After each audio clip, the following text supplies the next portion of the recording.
Shalom, shalom, shalom. I give all praise to the Most High, giving thanks to the Most High for the Messiah, the Ruach, and all you all. It's time to get into it. I know y'all seen the heading. We talk about how the 400-year prophecy is connected to the second Exodus. I'm sorry, that's the second Exodus. Second Exodus, and the wilderness. I had a brother reach out to me, want to hear a little more on the 400-year prophecy. And so I told him I will get a chance. I will speak on that. So, yes, tonight we're going to look at the connection between the 400-year prophecy, second Exodus, and the wilderness. Shalom, shalom, Brother E. Hey, shalom, Mark. Shalom, everybody in the chat. Hope all is well.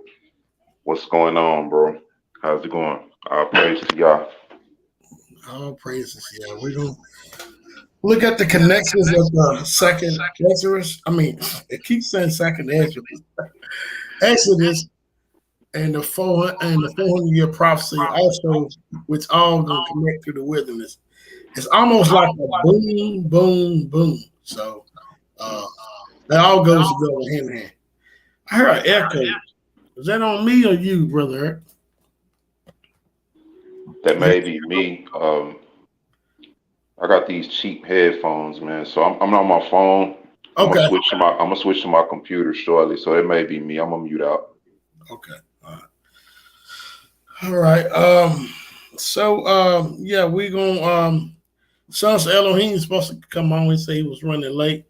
So we're gonna go ahead and get started. But yeah, we're gonna which y'all know y'all heard a couple of times we broke down the 400-year prophecy. So we got some people never heard it. The 400-year prophecy, when we talk about that, when we look at, a lot of people thought it happened in Egypt. We know good and well we weren't in Egypt 430 years.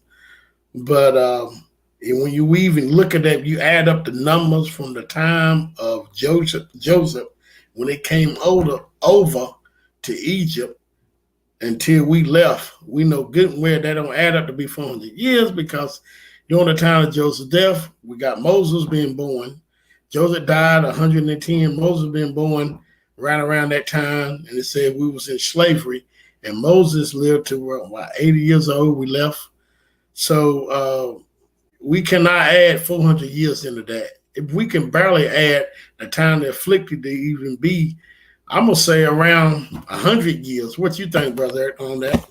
Yeah, I agree. I agree strongly. When you look at the age of Joseph, and when you study it out, him being 110, you'll find that the affliction that took place in ancient Egypt started somewhere between Joseph's death and Moses' birth.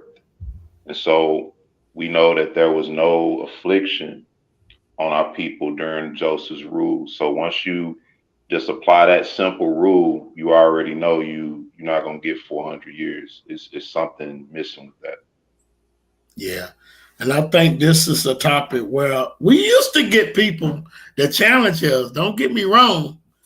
But once they get into the ring and start looking at everything,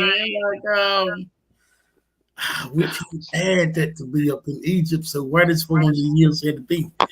We see a lot of people shying away. I haven't had not one challenge since the last time we was on Berean's channel, brother. Not one challenge about the 400-year prophecy. Not one. Because everything that we talked about, I took a glance at my old video when I was living up north. I talked about the 400-year prophecy before, that thing came around in 2019 that started to make people sick and killing people. So this was before all of that. And all I was doing was going about what the scriptures is saying. And we know what happened at the end of 2019. And everything that what we was talking about, not what we was talking about on our own power, what the scriptures is saying, not that we are prophets, match exactly up to this day, because we are living in the time of judgment right now. this is the time of judgment. Sort of sound like judges, but it's judges for, the ones that had us in captivity, the one that still got us in captivity. Some of our people are falling by the wayside with them. But we see as a whole, when we looked at that thing that happened, I don't want to say the word because I still don't know. They still cutting people's channels off. But that, thing that happened back in 2019, when you look at the status of the statistics on who died the most, we got Europeans dying at 61%. We got Hispanics or Latinos dying at 25%. We got so-called black people dying at 14%. Why is that? I mean, when we look at the 400-year prophecy, it says in Genesis chapter 15, it says you will be a stranger in land that's not theirs, not yours, and you will be afflicted 400 years. And after that, I will judge that nation, and you shall leave there with great substance. Now we see reparations, or the money paid back that we due to us, over to us, is coming about. But when we look at what it says, I would judge that nation. That judgment went around the world. Wherever we was being enslaved, that judgment went around like a plague, went around the world. So now, you got that happen. We got another, I'm scared to say these things. I don't want the channel to get taken down, but I'm pretty sure y'all know what I'm talking about. After that happened, we had something that came about that was messing up people's faces and lips. And then we got war, happened in, Russia and Ukraine. Also, we got the dollar. Now we got the dollar dropping. So if anybody's going to get the 400-year prophecy and the judgment afterwards, it didn't say we was going to leave after the 400 years. It said I should judge that nation, that afterwards we should leave. And that bill, now, brother, I'm pretty sure you know what I'm talking about, what Donald Trump signed in late 2018, marking the 400-year prophecy of 2019. African Americans being here. I can't remember the number of that bill, but do you remember?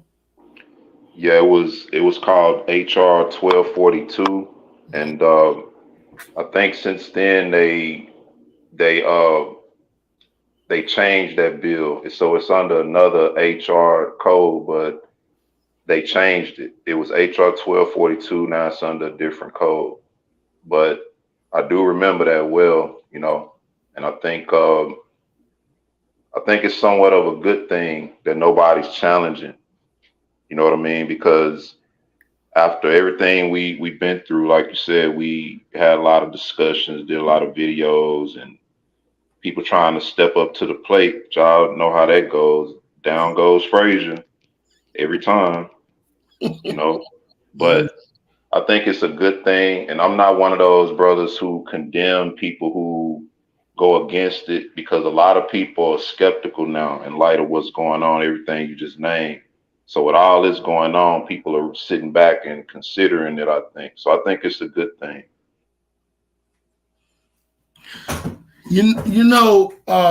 I think, yeah, it is, but I just wish that our people, I could care less these people that's in these other nations is going against us. We know they're going to go against us, but with our people that's in these different religions that used to try to debate us about the 400-year prophecy, I wish they'd come out and tell the truth. Man, this stuff right here is real. But you don't see them trying to debate us on it. I had a guy on Facebook say something about the 400-year prophecy. I said, bring it on. He said, no, I don't want to debate you on it. They're very scared about their topic. It's almost like Debo on the block, because they see what's going on. And I think that we talk about the 400-year prophecy, we're talking about the second Exodus. It goes hand in hand. So when you look at the 400-year prophecy, if you believe the 400 prophecy is talking about us in America and scattered around the world, guess what? You're going to believe in the second Exodus too. There's no way in the world you can say, I believe in 400 prophecy, but not the second Exodus. It don't make sense. So this is all, I think, connected with us going back into the wilderness, and of course going back to our homeland. But the main thing, so we're just going to do a quick over, a review of the 400-year prophecy. It's going to start in Genesis chapter 15 to get some understanding, because for some people, like I said, I had a brother reach out to me, want us to do this. And we I got a verse in Ezekiel 30 at the, when we get through it. I know you probably read it, Brother. Ezekiel 30 is talking about what's going to happen to Egypt. And the same thing is happening in Egypt right now, right back then, it's happening now in where we at now. It's something that we got something to look forward to. We got something to be happy about. We got something to praise Yah about. You know how we just turn on TV, you see these people jumping around, shouting in churches? Man, when we read Ezekiel 30 and see what's going on, and, we got something to jump around and shout like these people. Not to be shouting just to be shouting, but we really got something to shout about. Amen. I agree. Amen. Yeah. I wish that our people, when we look on it, we turn on TV screens and they shouting around, jumping and falling out and all that, and all the troubles they got, when they wake up, they still got. We got something to be very happy about, because we read the scriptures and we got a heritage coming towards us. So I'm gonna start in Genesis chapter 15. Y'all know the scripture. Just gonna read this right quick, and we're gonna go through the breakdown. I'm just starting at verse 12. Genesis chapter 15, verse 12. And when the sun was coming down, and a deep sleep fell upon Abram, and lo, a heart of a great darkness fell upon him. Verse 13. And he said unto Abram, know of a surety that thy seed shall be a stranger in the land that is not theirs, and shall serve thee, and they shall afflict them 400 years. Didn't say 430 years, 400 years. Verse 14. And also the nation who they shall serve will I judge, and afterwards shall they come out with great substance. Now, we know in Deuteronomy 28, it says you will be served other gods, even wood and stone. So when we look at wood and stone, we can easily see Christianity, the cross. Also, we serve wood, that statue in Babylon. That's true.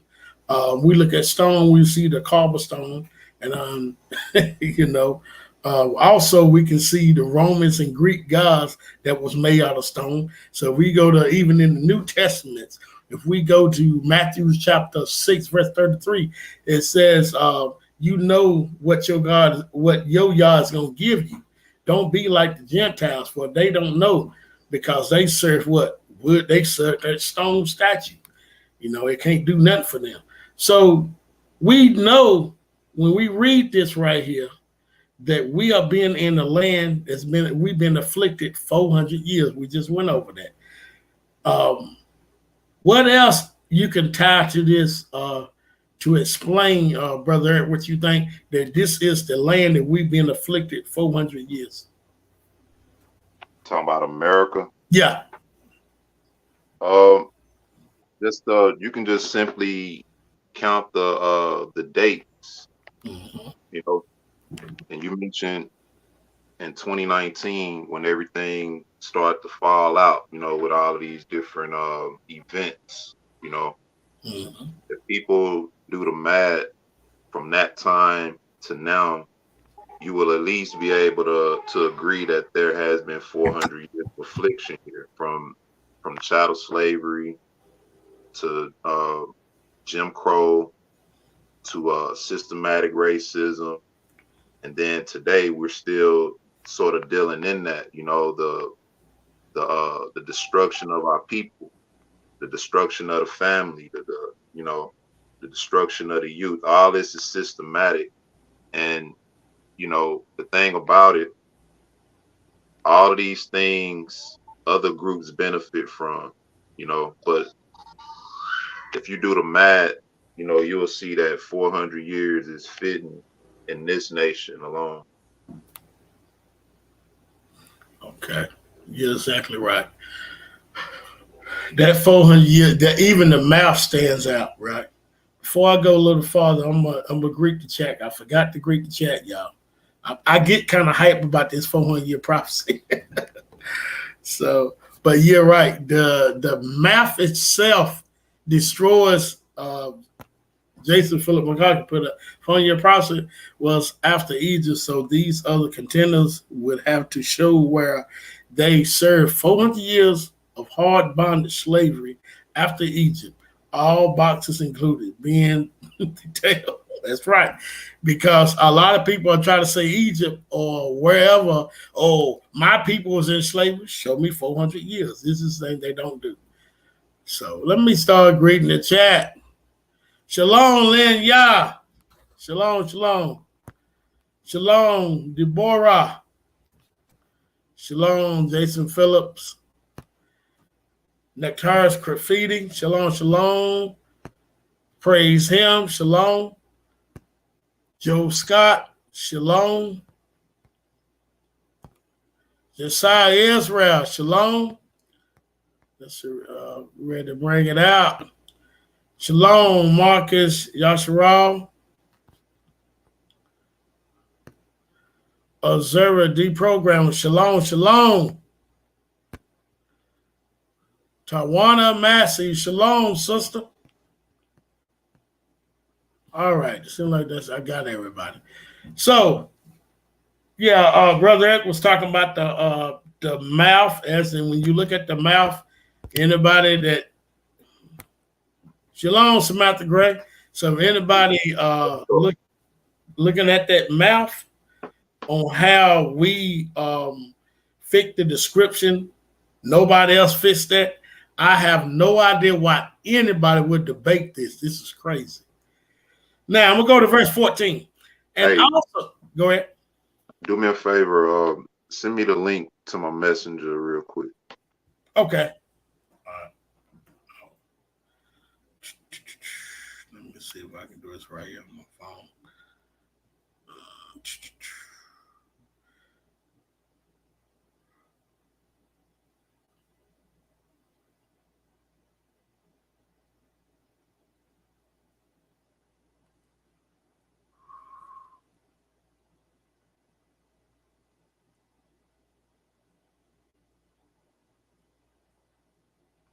I sent it to your messenger. We're going to get in this right here about this 400-year prophecy, how it connects to second Exodus in the wilderness. This is the beginning of it, and we are at the point of the judgment now, so we're going to get there. So we're going to go down to the breakdown just in case anybody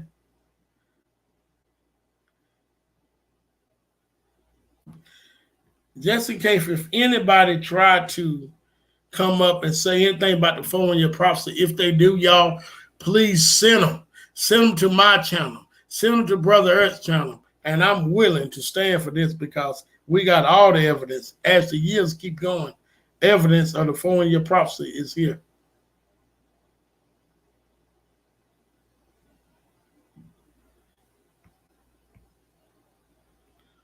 All right. All right. You on here, Brother Earth? Yeah, I'm here. All right. So verse 14 says, and also the nation whom they shall serve will I judge, and afterwards we shall come out with great substance. And thou shalt go, and talking about Abraham, thou shalt go to thy fathers in peace. Thou shalt be buried in a good old age. But in the fourth generation, they shall come hither again, for the iniquities of the Amorites is not yet full. Now, we find a lot of Israelites that stand for the 400-year prophecy. And these are the things that get them caught up with, if they don't know the history or know the meaning on this fourth generation, and also the sins of the Amorites, the iniquities of the Amorites. They'll say, where's the Amorites at? They'll say that, or they'll say, well, the fourth generation happened when they was in Egypt. They'll say stuff like that. But we know if you go back, when you look at Luke chapter 21, what the Messiah said, this generation will not pass to all be fulfilled.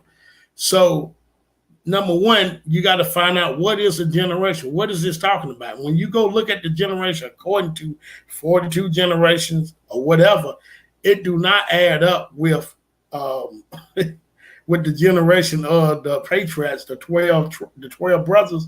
They was all dead before they left and came out of Egypt. So that don't add up neither. So this is the hiccup on some Israelites when they talk about the fourth generation and the iniquities of the Amorites.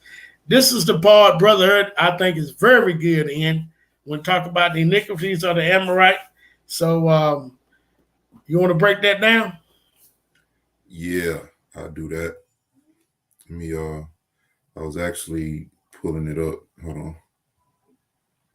The iniquity of the Amorites.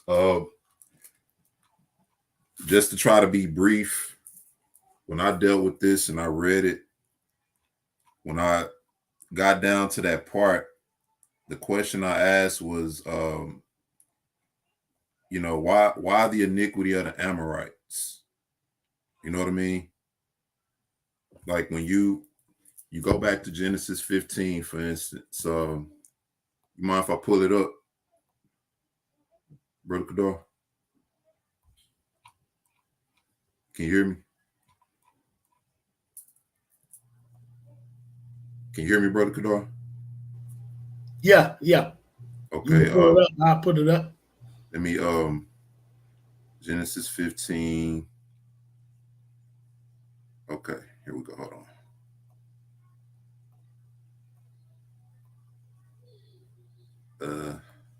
All right, here we go. All right, so this is the version of the Bible I read from. I read from a Hebrew translation, but it's based on the Ethiopian canon. All right, so Genesis 15, it says, "Thou shalt go to thy fathers in peace. Thou shalt be buried in a good old age. But in the fourth generation, they shall come hither again. For the iniquity of the Amorites is not yet full." The question I asked right here, all right, why the iniquity of the Amorites? Why? What's so significant about the iniquity of the Amorites? All right. And the reason I asked that is because when you go down to 18, he's telling our forefather Abraham that he's given his seed land from the river of Egypt to the river Euphrates. All right, this is a whole nother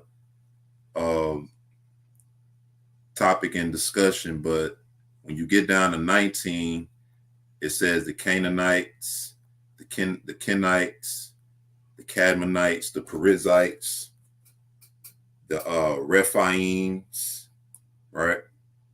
The Amorites, the Canaanites, the Gergesites, the Jebusites. I'm probably not even saying some of these right. You know, these are Hebrew names, but y'all get what I'm saying. This is Genesis 15 and 19.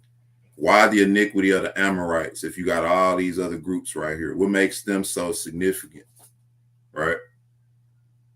Then another thing to look at when you look at all of the tribes from 19 to 21, they're all ites. This is a Hebrew version, like I said. They all got ite on the end of their name, right? The Kenites, the Kenizzites, the Cadmonites, the Perizzites, the Amorites, the Canaanites, Gergesites, Jebusites. But then you got the Rephaims, right? Everybody else is an ite, but the Rephaims, who are these people?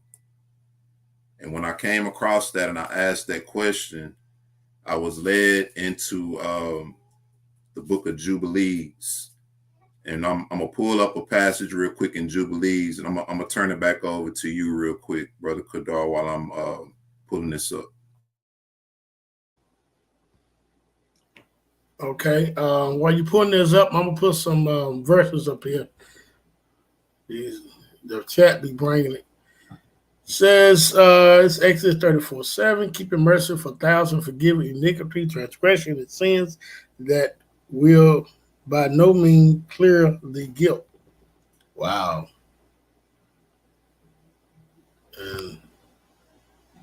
And said, behold, I will make a covenant before all the people. I will do marvels such as have not been done in all the earth, and nor in any nation. Okay. And all the people among which are shall see the works of the Lord, for it is the terrible thing that I will do with thee. Okay.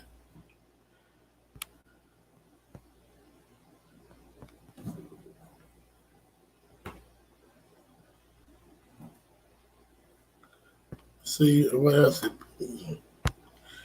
Just Isaiah 8:18. Behold, and the children whom the Lord have given me are for a sign and for a wonder in Israel. From the Lord. Oh, you brought it up yet, brother? Yeah, I got it ready. All right. Let me read this and finish it. Wonders in Israel from the Lord of hosts, which dwells in Mount Zion, Hamashiach, Yasharal.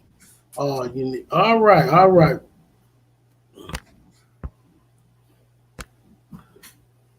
Is that it? Oh, Yeah, that's it. Well, I'm gonna try to be brief. All right, this is okay. Just take your time. all right. This is Genesis 15. Remember, we see all of our tribes from verses 19 to 21. All right. The Most High said the iniquity of the Amorites. My question is, what makes the Amorites so significant from all these other groups? Why did he single them out from all of these other groups? Right, when the Most High was removing all of these people from Canaan anyway. Right, these are the people who were dwelling in the land of Canaan during the time of our forefather Abraham, and he's saying he's going to give them all their lands. So why did he single out the Amorites from among them? Number one. Number two, who are the Rephaims? All right. Keep those things in mind, because in Jubilees is going to answer both of those questions for us within one passage. Because when you look at these names, it's kind of like, you know, that game of one of these things, which one of these things don't belong here, right? And you're looking at all these names and they got ites on the end of it, except the Rephaims. Who are these people? All right, let's go to Jubilees. This is Jubilees. What number is that in Roman numerals right here? I don't know. That's 10, 20. I don't know what that is. I feel dumb right now, but I told you I'm not good with Roman numerals. But this is Jubilees. I think 30, 31, I think. But anyway, I'm sorry about that, y'all, about not knowing my Roman numerals. I didn't pay attention in class. Sorry I couldn't help you, bro. But I do know a little bit when it comes to 111V, 111, and all that. But when we get the X's, I don't know. If I think about the Super Bowl, I can figure it out, I guess. Okay, praise him said that's 29. All right, I roll with that. I'm sorry, y'all. I didn't pay attention to that in class. You know, I didn't fail no classes, but I must have didn't get that right. But anyway, 29. All right. Jubilees 29. Let's find out why the Most High singled out the Amorites when he said the iniquity of the Amorites is not yet full. And then let's find out who the Rephaim are. I'm going to start at 7. It says, and on the 15th of those days, Jacob made a feast for Laban and for all who came with him. And Jacob swore to Laban that day, and Laban also to Jacob, that neither should cross the mountain of Gilead to the other with evil purpose. So everybody's familiar with Jacob and Laban when he left with his wives and everything, and then Laban went back to, you know, to seek after Jacob. And so it said he made there a heap for a witness, Wherefore the name of that place is called the heap of witness after this heap. But before, they used to call the land of Gilead the land of the Rephaim. So the land of Gilead, where Jacob, our forefather Jacob, made a covenant with Laban, was once called the land of the Rephaim, for it was the land of the Rephaim, and the Rephaim were born there. They were giants whose height was 10, 9, 8, down to 7 cubits. So you're talking about giants anywhere from 20 feet down to about 12 feet, 13 feet tall is what this is saying. All right. That's who the Rephaim were. They were giants, and their habitation was from the land of the children of Ammon to Mount Hermon. And the seats or the capitals of their kingdom were Karnaim, Ashtaroth, and Edrei, and Misur, and Beon. All right. We're all familiar with Ashtaroth. This was one of the Amorites' capital cities. Ashtaroth is what's said to be the goddess of fertility, where you get Easter from. This was one of their cities named after that deity. Now watch this. And the Lord destroyed them because of the evil of their deeds, for they were very malignant. All right. It says, for they were very malignant. Their deeds were malignant. Malignant means that these deeds were contagious deeds. How America programs us to do things and causes us to live certain ways. And we pass these things on to our children and so forth and so on. This is how their deeds were. They were malignant, contagious, and not only that, they forced their deeds upon the people. All right. And the Amorites dwelt in their stead. So the Most High destroyed the Rephaim because they was evil, and the Amorites came in and dwelt in their stead. So they took over their position. They took over everything they was doing. And they were wicked and sinful. And there was no people today which had wrought to the full all their sins, talking about the sins of the Amorites. And they have no longer length of life on the earth. Right? So he's telling him that to this day, there's nobody who has fulfilled all of the sins of the Amorites. So when he said the sins of the Amorites are not yet full, he wasn't talking about the Amorites themselves. He was talking about their deeds, because the Amorites got their deeds from the Rephaim. The Rephaim passed their deeds down to the Amorites. The Amorites continued and carried on their practices and their deeds. And then this is when you get the ancient Babylonian kingdoms rising up, taking on those deeds and continuing them on. Then you got ancient Egypt. Then you got Babylon, so forth and so on. All these kingdoms who continued on in wickedness, but yet there was not a nation who did to the full everything the Amorites did. So now the question is, what was the iniquity of the Amorites? What is an example of what they were doing that we can say, okay, this is what we can see today? Because the point that I'm trying to make is that the deeds of the Amorites, the things that they were doing back then, are the things that's being perpetuated and carried on into this nation now that we're in today. And when the Most High destroys this place, he's going to destroy it because this nation that we're in now has fulfilled those deeds. Now I'm going to pull up another passage, and I'm going to turn it back over to Brother Kadar real quick. And when we pull up this passage, we're going to see an example of what the Amorites were doing as a means to cause the Most High to put them in that category.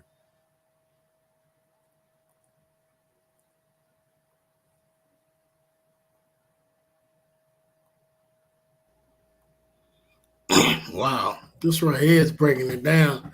The Amorites, and this is something that a lot of Israelites run through when they get questioned about the 400-year prophecy. What are the sins of the Amorites? Well, we got it here. We don't have to worry about them troubles. Somebody come here saying what are the sins of it? What do that mean? Brother Eric got it.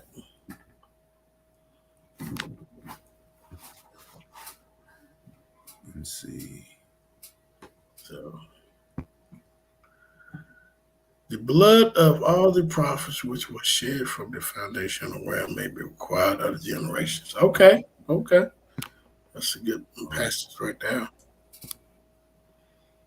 The covenant with the habitation of the land where thou goest, lest it be for a snare in the midst of thee.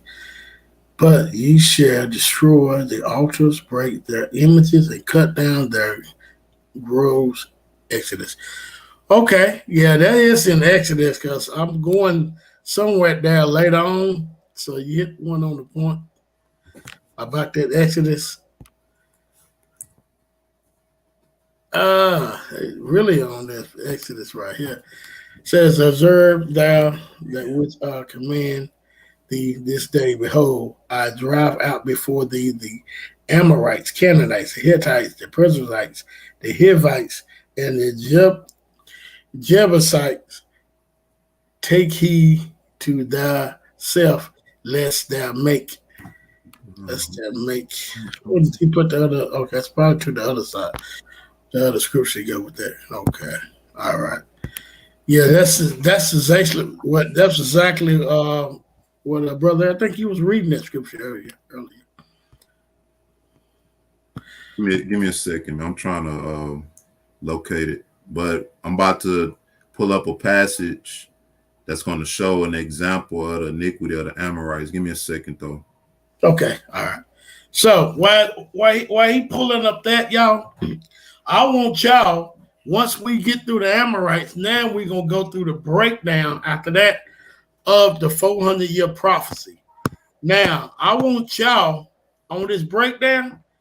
I know it by heart. Okay, yeah, here we go. I know it by heart. I'm going to put the link in the chat. Here we go.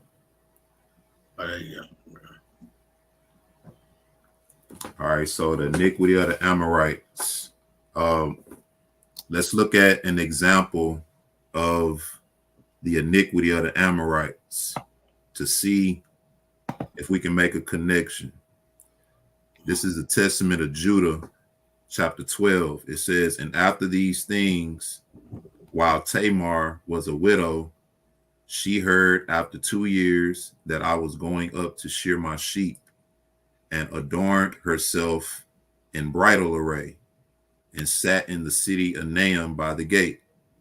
For it was a statute of the Amorites that she who was about to marry should sit in fornication 7 days before the gate. So this is an example of the custom of the Amorites. It said it was a statute of the Amorites that she who was about to marry should sit in fornication 7 days by the gate. Now, if you look at that statute or that custom, that happens today, custom with marriage in this society. I'm not saying that this is what happens customarily with marriage, but in this society, before a man and a woman gets married, they have what's called their last night of freedom, or a bachelor party or bachelorette party. And usually what happens is the man and the woman, and not saying everybody do this, but there are people who actually do this. Before they get married, they go and they have sex with somebody they want to have sex with, or they call it the last night of freedom, right? Before they pin down. And so they go out and they let loose. This is the custom of the Amorites that has carried on into our time. During their time, before a woman got married, she sat in the gate and fornicated for 7 days. And this was a custom. Now, if you look at the Hebrew customs of marriage, this wasn't accepted at all. And I'm gonna just leave it at that. I won't get deep into the details of it.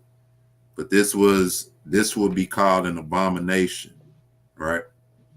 This would be called, we know fornication in itself, the Most High is against that. It's a heavy penalty to pay against that.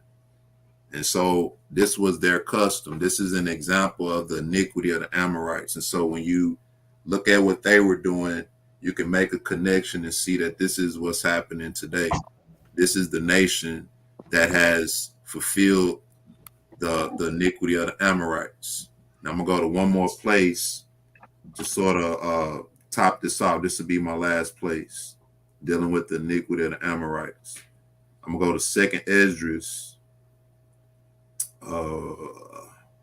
Second Esdras 15, or is it 14? 15.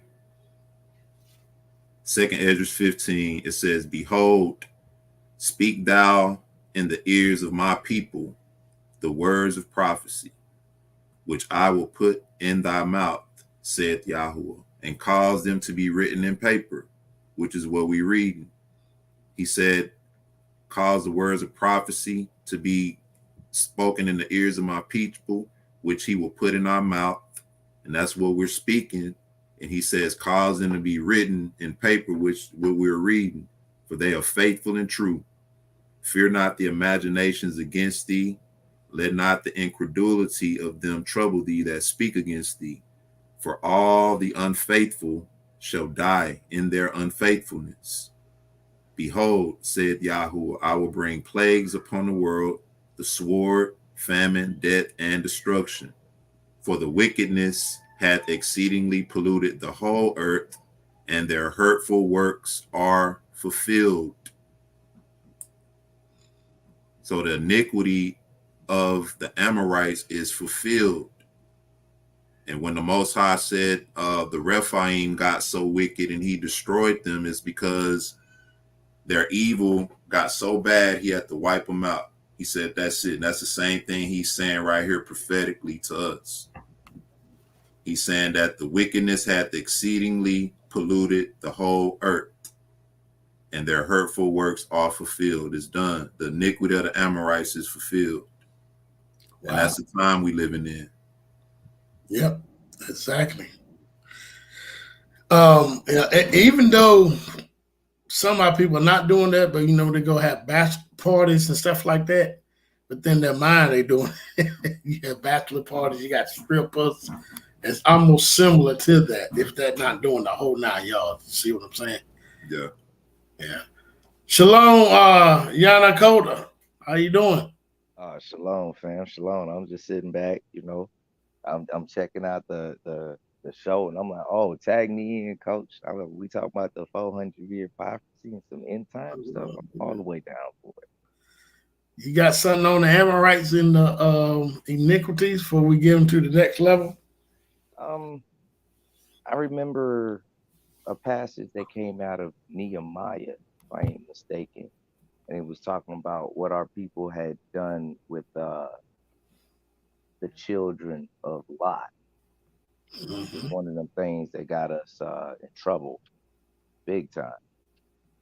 Let's see if I can find this. This is Nehemiah chapter 13, starting at verse 23. Okay. And it says, in those days I saw Yahudim who were married to the women of Ashad, Ammon, Moab, and half of their children spoke the language of Ashad and could not speak the language of Yehudah, but spoke according to the language of the other people. I then contended with them and cursed them, smote some of them, pulled out their hair, and made them swear by Elohim, saying, you do not give your daughters and your wives to their sons, nor do you take their daughters for your sons or yourselves. Did not Solomon, the sovereign of Israel, sin because of them? Among the many nations, there was no sovereign like him, who was beloved of his Elohim. And Elohim made him sovereign over all of Israel, even him, foreign women, caused to sin. Should we then hear of your evil doing in this great evil, trespassing against our Elohim by marrying foreign wives? and one of the sons of Yahuyada, the son of Elashib, the Kohanim, or the Kohen Haggadah, was a son-in-law of the Sabalat, a Koronite, and I drove him from me. Remember them, O my Elohim, because they have defiled the Kahunah, the covenant, and the covenant of the Levites. Thus I cleansed them from all their foreign, from all that is foreign, and I appointed the duties of the Kohanim to the Levites. When we did this, we don't realize how much of a big trespass this is, and which caused us to go into exile, which caused that 400-year prophecy that was spoken not only to Abraham, but it was also spoken to Isaac, it was spoken to Jacob, it was spoken to Moses. They were all well aware of this 400-year prophecy. The warnings that all the prophets gave was not of their own impending doom at that moment, but he also spoke of another captivity that was to come, should they keep forsaking the laws of Yah. Wow. Okay. Now, when we look at the sins of the Amorites today, right? Because a lot of Brews or Israelites, when they did the debate, we see on the 400-year prophecy, they would get stuck on that because in their minds, they would think the Amorites themselves, it says the iniquity of the Amorites. So that's why my brother brought out the information. It's focusing on what did the Amorites was doing and what is going on today on how they got married. And also, I think, if I'm not mistaken, some Amorites slept around with the, what you call Rephaim, the giants, too. They did that too. That's a sin they did too. But when people look at that verse in Genesis 15, when it talks about the sins of the Amorites, they'll think, oh, okay, we got them. You know, well, they ain't got that. They didn't have us when we used to debate this, because he had that information to do that, to bring it out, to let them know it's talking about the sins of the Amorites, the iniquity, not the Amorites themselves, which some people say that the Native Americans are the Amorites in America. I heard some people say that. You know, I don't know. That's what I heard. I don't know how true that is. I haven't did the research, but I heard some people say that too. Have y'all ever heard that?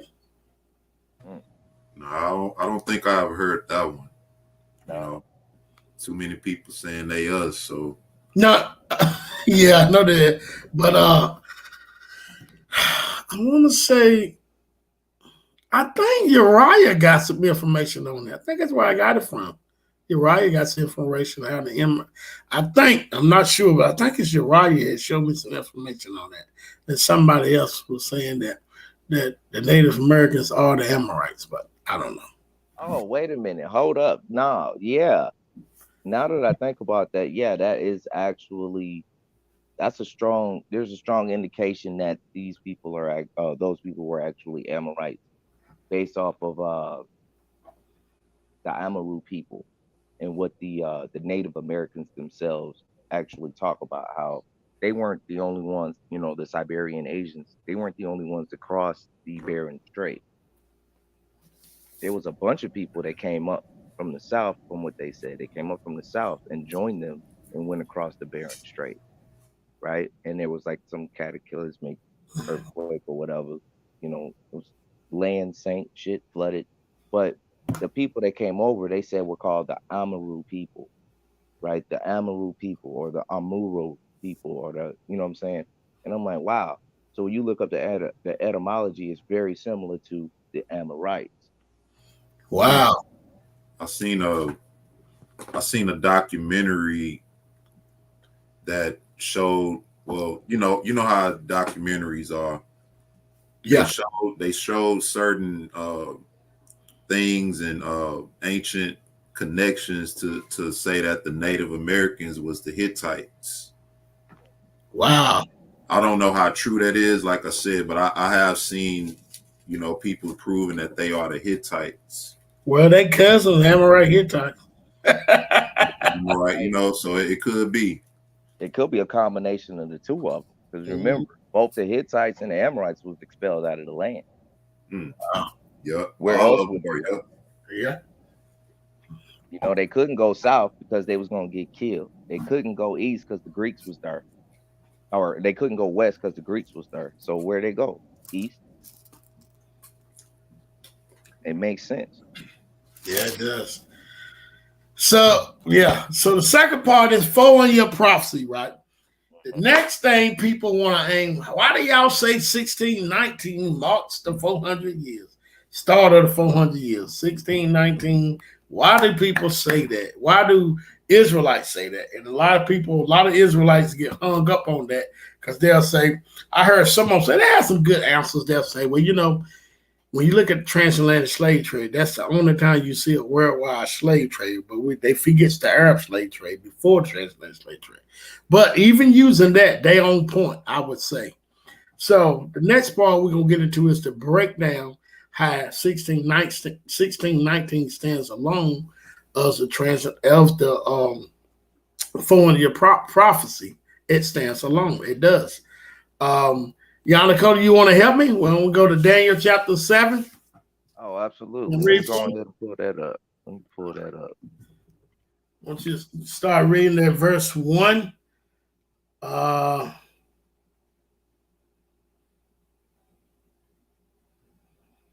verse 1 till verse 7. Second, let me pull this up real quick. I'm a little slow today. Daniel chapter 7, starting at verse 1. Yeah, verse 1 to verse 7. We're going into the breakdown on what Daniel saw when he had these dreams.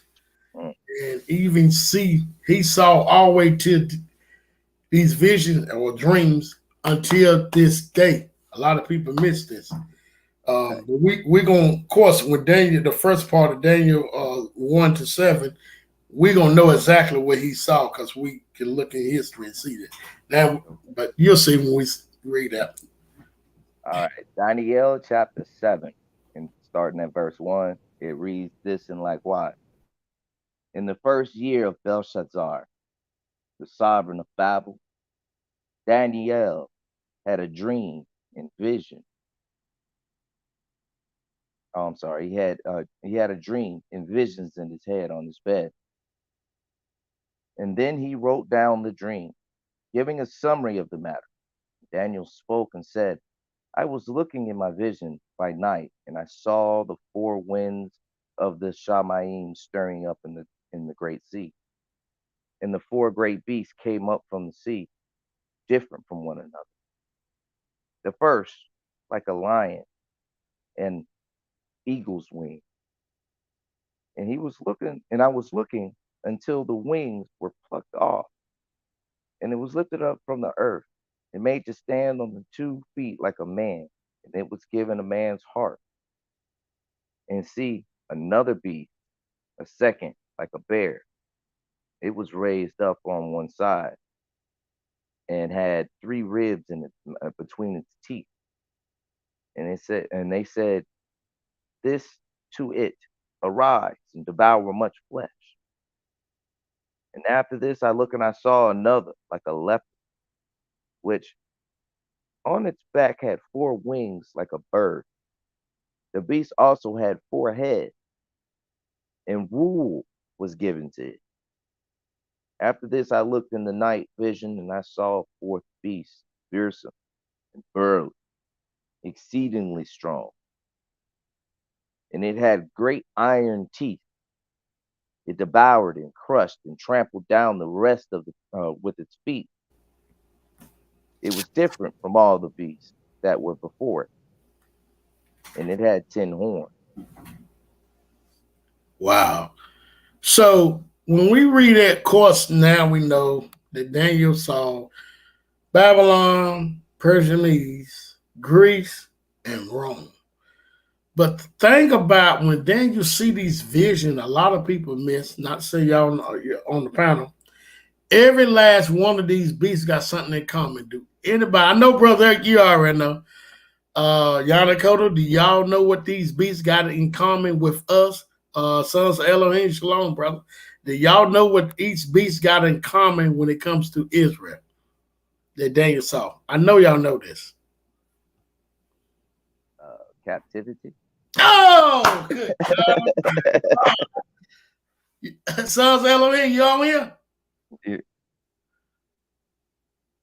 We can't hear you, but you hit it right on the nose. Captivity. And you rule over, Jason Phillips said, rule over us. This is why when we see this, Daniel seeing our captivity, you know, he keeps calling them beasts. You read long, he call them kingdom. Of course, in Revelation, you know, it's kingdom. Mm-hmm. Each one rule over captivity. And I think that a lot of people miss this when Daniel see these beasts. And but Daniel, you're gonna see something even more. Sons of Elohim, you on here? Shalom, shalom, family. How everybody doing? Going pretty good. Hey, brother Kadar, I gotta step off. Okay. For a minute. I'm if you're still on when I get done, I'm gonna chime back in, but I gotta step off for a minute. Okay. All right. Shalom, brother. All right. So what do y'all when Daniel seen these four beasts, right? He's seeing the captivity of Israel, what he's seeing. And when you go down the timeline of this, when you get down to Greek and Rome, especially Rome, I think it's around 1313 BC when they first started. And then, but Rome also becomes, 10 toes. Anyway, breakings up. So, can you start at verse 8, 18 to 20? 18 to 20? Yeah. Sure can. Yeah. Verse 18 through 20, same chapter, chapter 7, Daniel. Verse 18. Then the Kodashim of the Most High shall receive the reign and possess the reign forever and forever and ever. Then I desired for certainty concerning the fourth beast. He was real concerned about this fourth beast. He said concerning the fourth beast, which was different from all the others, very fierce, with its teeth like of iron and its nails of bronze, which devoured and crushed and trampled down with the rest of its feet. And concerning the 10 horns that were on its head, and of the other that came up, before which 3 fell. This horn, which had eyes and a mouth, which spoke greatness, whose appearance was greater than its fellows. Okay, now, when you just read that, Yanakoda, when you get to 20, when it says 10 horns, right? Mm-hmm. 10 horns. What's coming out of the 10 horns? 4 more beasts. He said 3 had failed. Then he see 1 come up with that eye. Now, I wonder who's that 1 is with the eye. Do y'all know who that is? Mm-hmm. This one that had eyes and then had a mouth that spoke greatness. You mean the Roman Catholic Church? Well, I mean, it's tied into it, but who got presidents? All facts. Okay. So, yeah, it's tied into it. You're right. So, Sons of Elohim, you see that? Yeah, so I actually can't see the screen, though. You can't see the screen? No, we ain't got it on the screen, but. Oh, okay. Yeah, I heard it, though. So when Daniel got to 18 to 20, he sees 10 horns. Out of the 10 horns, that's 4 more beasts. Now you see what I'm saying? It says 20. It says, and of the 10 horns that were in his heads, and of the other which came up. You see, other which came up, before whom 3 fell, even of the horn that had eyes and a mouth that spoke very great things. You know, when I thought that the other people was us, I thought it was Hitler. That first thing was like, yeah, because he was one of those ones that could galvanize the people. One could even say Donald Trump. He's one of the ones that got all the people. Yeah. I mean, think about that. He did, because I mean, when I see that it says, oh well, three horns fell to the one horn, which was speaking all of this greatness and had eyes and all of this. Well, one could say, well, that's the Democratic, Republican, Independent. But remember, yeah, you can use that too, especially that the last one. I'm with you on that, Democrat, Republican. Yeah, the last one. Because remember, Daniel is seeing each kingdom, each captivity, right? Mm-hmm. Y'all remember that. Keep that in mind. So before we go to Revelations, what was happening after 70 AD? Do you have any history on after 70 AD when we got cast out the land and trying to stay somewhere around it? What was going on? Who was fighting for that land from 70 AD up to the 1400s? That would have been the Caucasians. Okay.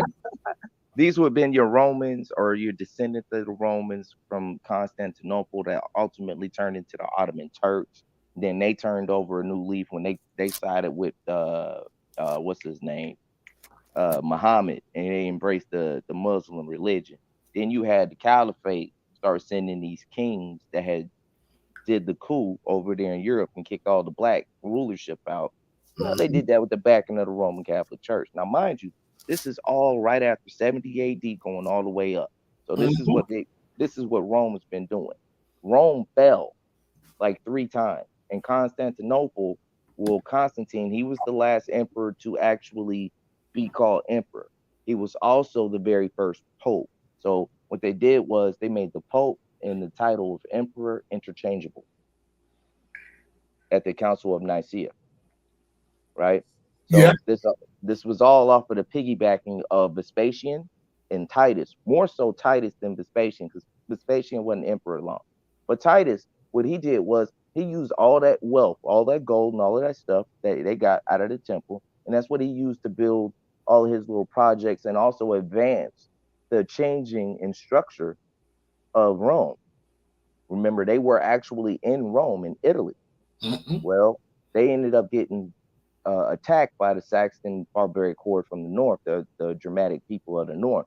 So they had to move. They had to go all the way to Turkey. That's where their other capital was, which at the time was called Alexandria. You dig what I'm saying? Mm-hmm. So around, fast forward through time a little bit, Constantine is born. He renames the place from Alexandria to Constantinople after his own self. Mm-hmm. You feel me? Mm-hmm. And then they have the Council of Nicaea, which was just not too far away from where he was ruling.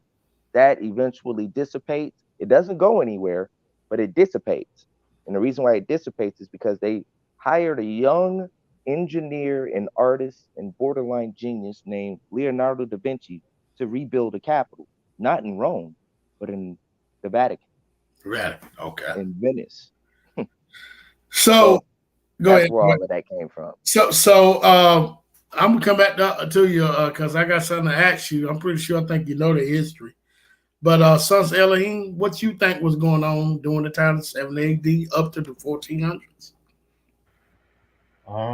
So you saying like after 70 AD, to my understanding, I believe that's kind of Messiah saying like, hey, don't feel sorry for me, feel sorry for yourself. And like, then you got what was it called? The Inquisition, stuff like that. Just, a lot of fleeing, a lot of, I would say perilous times, up until the transatlantic slave trade, long story short. And of course, going through like Europe and, Spain and Portugal and whatnot. And I think the brother definitely got a great handle on that history. But I would just say, long story short, like, the beginning of Jacob's trouble, I would say, or partially.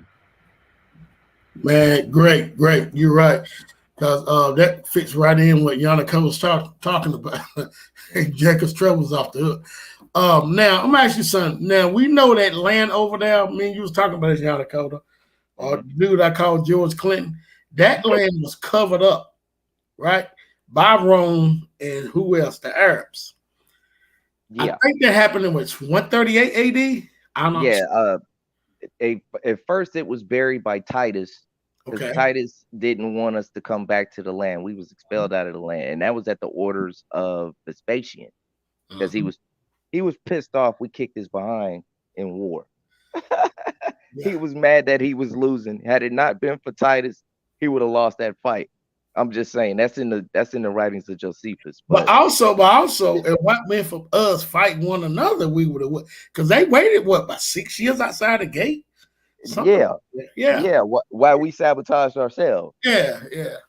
So when you get to what really happened was, you have Titus, who's doing all these things. He's implementing a lot of these things against the Israelites. Remember, he took a lot of slaves. He took a lot of slaves out of the land and brought them back to Rome. He had the royal house of David that was left there. He had them exported to Spain. He kicked them out. He exiled them to Spain. They could not have a royal house in Rome for the simple fact that they were fearing that they might galvanize the people and have an uprising right there in the heart of Rome. Couldn't have it.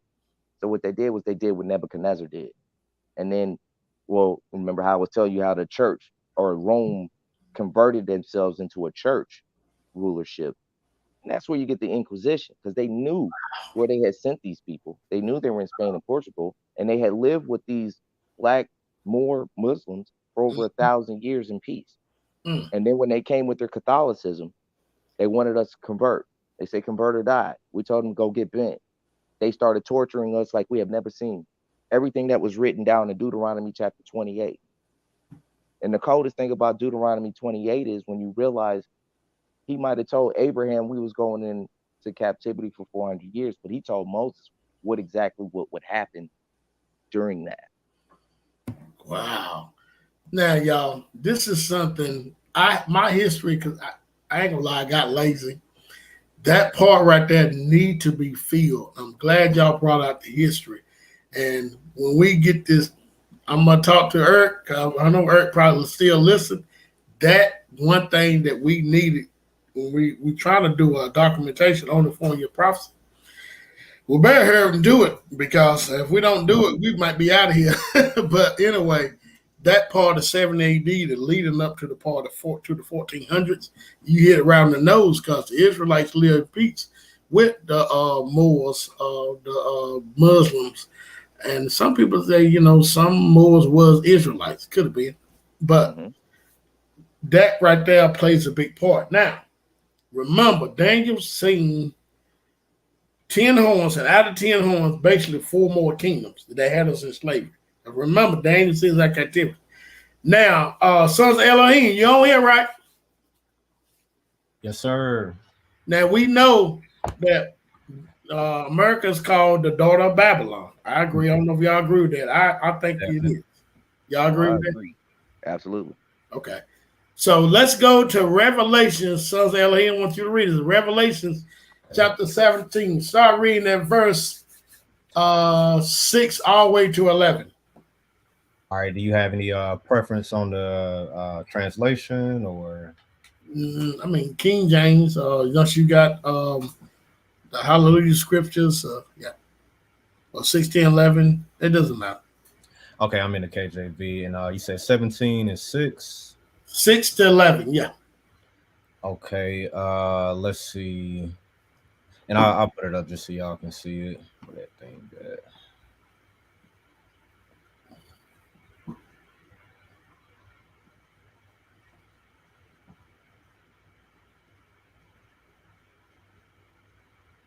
But y'all really, thank you so much.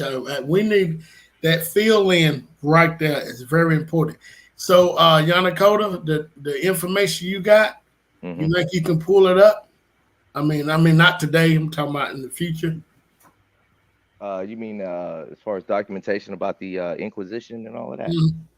Yeah, during the time of 70 AD, after 70 AD, right after, all the way up to the time of, 1400s. That's what I'm aiming at. Oh yeah, that would take some time to collect. That's a lot. Well, you don't have to collect complete all the way up to the 1400s on what was going on. You see what I'm saying? To the time that the Moors came over to Spain to Portugal was 1700s. Okay, yeah. 700s. I'm sorry, 700s. Yeah. Oh yeah. Okay. You got it pulled up. All right, go ahead. Sons of Elohim. Gotcha. And I saw the woman drunken with the blood of the saints and with the blood of the martyrs of Yahusha. And when I saw her, I wondered with great admiration. And the angel said unto me, Wherefore didst thou marvel? I will tell thee the mystery of the woman and of the beast that carrieth her, which have the 7 heads and 10 horns. The beast that thou sawest was and is not, and shall ascend out of the bottomless pit and go into perdition. And they that dwell on the earth shall wonder, whose names were not written in the book of life from the foundation of the world, when they behold the beast that was and is not and yet is. And here's the mind which have wisdom. The 7 horns are 7 mountains on which the woman sitteth, and there are 7 kings. 5 are fallen, and 1 is, and the other is not yet come. And when he cometh, he must continue a short space. And the beast that was and is not, even he is the 8th, and is of the 7th, and goeth into perdition. And the 10 horns which thou sawest are 10 kings, which have received no kingdom as yet, but received power as kings 1 hour with the beast. Okay, now, did you hear what 9 say? Very important. Remember, this is talking about the daughter of Babylon. We're talking about, we know right there, Rome is behind everything, y'all. You know, the other Babylon or whatever. Just like what Yannick was talking about. We're talking about the eyes.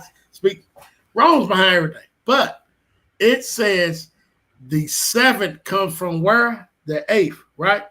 So when we look at history, after 70 AD, we got the Arab slave trade, which started in 1455, all the way up to what? I'm sorry, not the Arab slave trade, but the 642 AD up to 1455. We were just talking about that when the Arabs and the Israelites came. We had no choice but to join them. It was going to be enslaved. So the Arab slave trade started in 642 AD up to 1455. 1455, that's when Spain and Portugal got into it. All the way up to which is the what? The 5th beast, the Arab slave trade. Spain and Portugal, 1455 to 1619, they intercept a boat, a Spanish boat, the Great Britain did, the colonists, coming from Africa and took it to Jamestown, 1619. 1619 to 1776, 4th of July, when America came free from who? Great Britain. The 8th came out of the 7th. So when you go back and look at history, you got Arab slave trade, 5th beast. Spain and Portugal, 6th beast. Great Britain, 7th beast. America came free from Great Britain. It says the 8th came out of the 7th and go into prediction. All that's part of Rome. The Ottoman Empire, the real Ishmaelites were subject upon the Ottoman Empire, which come from Turkey. They're claiming they Ishmaelites. We know they're not. But they were subject under that, them. And they enslaved up 642 to 1455. Actually, I heard they still doing it to this day. 1455 to 1619, Spain and Portugal was the players. 1619 to 1776, America came free. We just read in Revelations 17 and 9, it says the 8th comes from the 7th and go in perdition. Who did America come from? Great Britain, all the part of Rome. Good, the 8th kingdom. Good God Almighty. It all adds up. Ain't that something, y'all? And so it all goes back to Deuteronomy chapter 28, verse 68.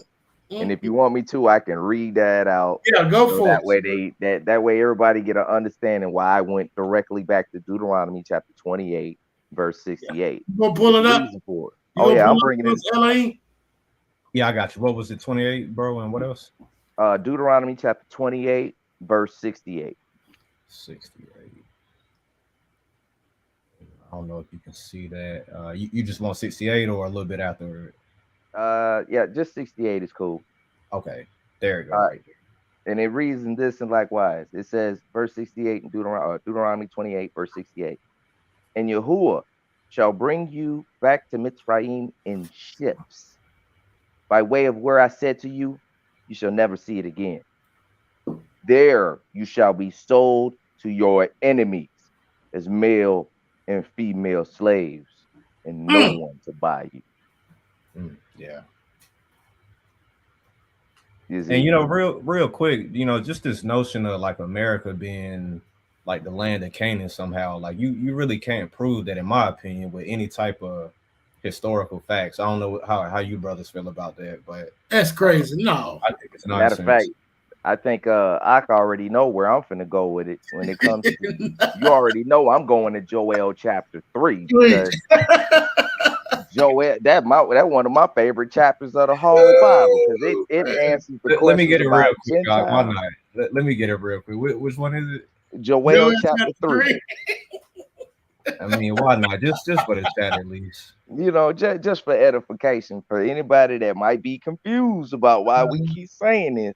They Even seem the to love Most High America, know. boy. Y'all, we got to have y'all on this documentation to cover. Remember, I want y'all to get together on this proof of what happened after 70 AD. This is, y'all heard earlier, Eric got the Amorites covered. Y'all, I want y'all to get together and cover 70 AD up to that point. Gotcha. 700, 1400. All right, here's Joel chapter 3, and I'm going to start at verse 1. This ain't a very long chapter, y'all bear with me. It says, for look, in those days and at that time, when I turn back the captivity of Yahudah and Yerushalayim, then I shall gather all the Gentiles and bring them down to the valley of Jehoshaphat, and I shall enter into judgment with them there for my people, my inheritance, Yisrael, whom they have scattered among the Gentiles. They have divided up my land. They have cast lot for my people. They have given a young man for a whore and sold a girl for wine and drinking. And also, what are you to me, O Sor and Sidon and all the coast of Palestine? Are you repaying me? And if you're repaying me, I would swiftly and speedily return your reward upon your own head. For you have taken my silver and my gold, and you brought my treasures into your temple. And the people of Yehuda and the people of Yerushalayim have you sold to the sons of the Grecians. To Translate slave trade. Arab slave trade. Go ahead. Oh, I'm gonna have to read that again because they keep saying it's not in there. They keep saying it's not in there. This Yahuwah himself, this is the Most High himself speaking, and he knows what happened. He said, and the people of Yehuda and the people of Yerushalayim, you have sold to the sons of the Grecians to remove them far from their border. See, I am stirring them up out of the place where you have sold them, and I shall return on your head what you have done, and sell your sons and your daughters to the hands of the people of Yehudah, and they shall sell them to the Sabians, to a nation far off. For Yahuwah has spoken. Proclaim this amongst the Gentiles. Prepare for battle. Wake the mighty men. Let the men of battle draw near. Let them come up. Beat your plowshares into swords and your pruning hooks into spears. Let the weak say, I am strong. Hasten and come, all you Gentiles. Gather together all around. O Yahuwah, let your mighty men come down here. Let the Gentiles be aroused and come up to the valley of Jehoshaphat. For there I shall sit to judge the Gentiles on every side. Put in the sickle, for the harvest is grown ripe. Come, go down, for the wine press is filled. The vats overflow, for their evil is great. Crowds in the valley of decision. For the day of Yahuwah is near in the valley of decision. Sun and moon shall become dark. Sun and stars shall withdraw their brightness.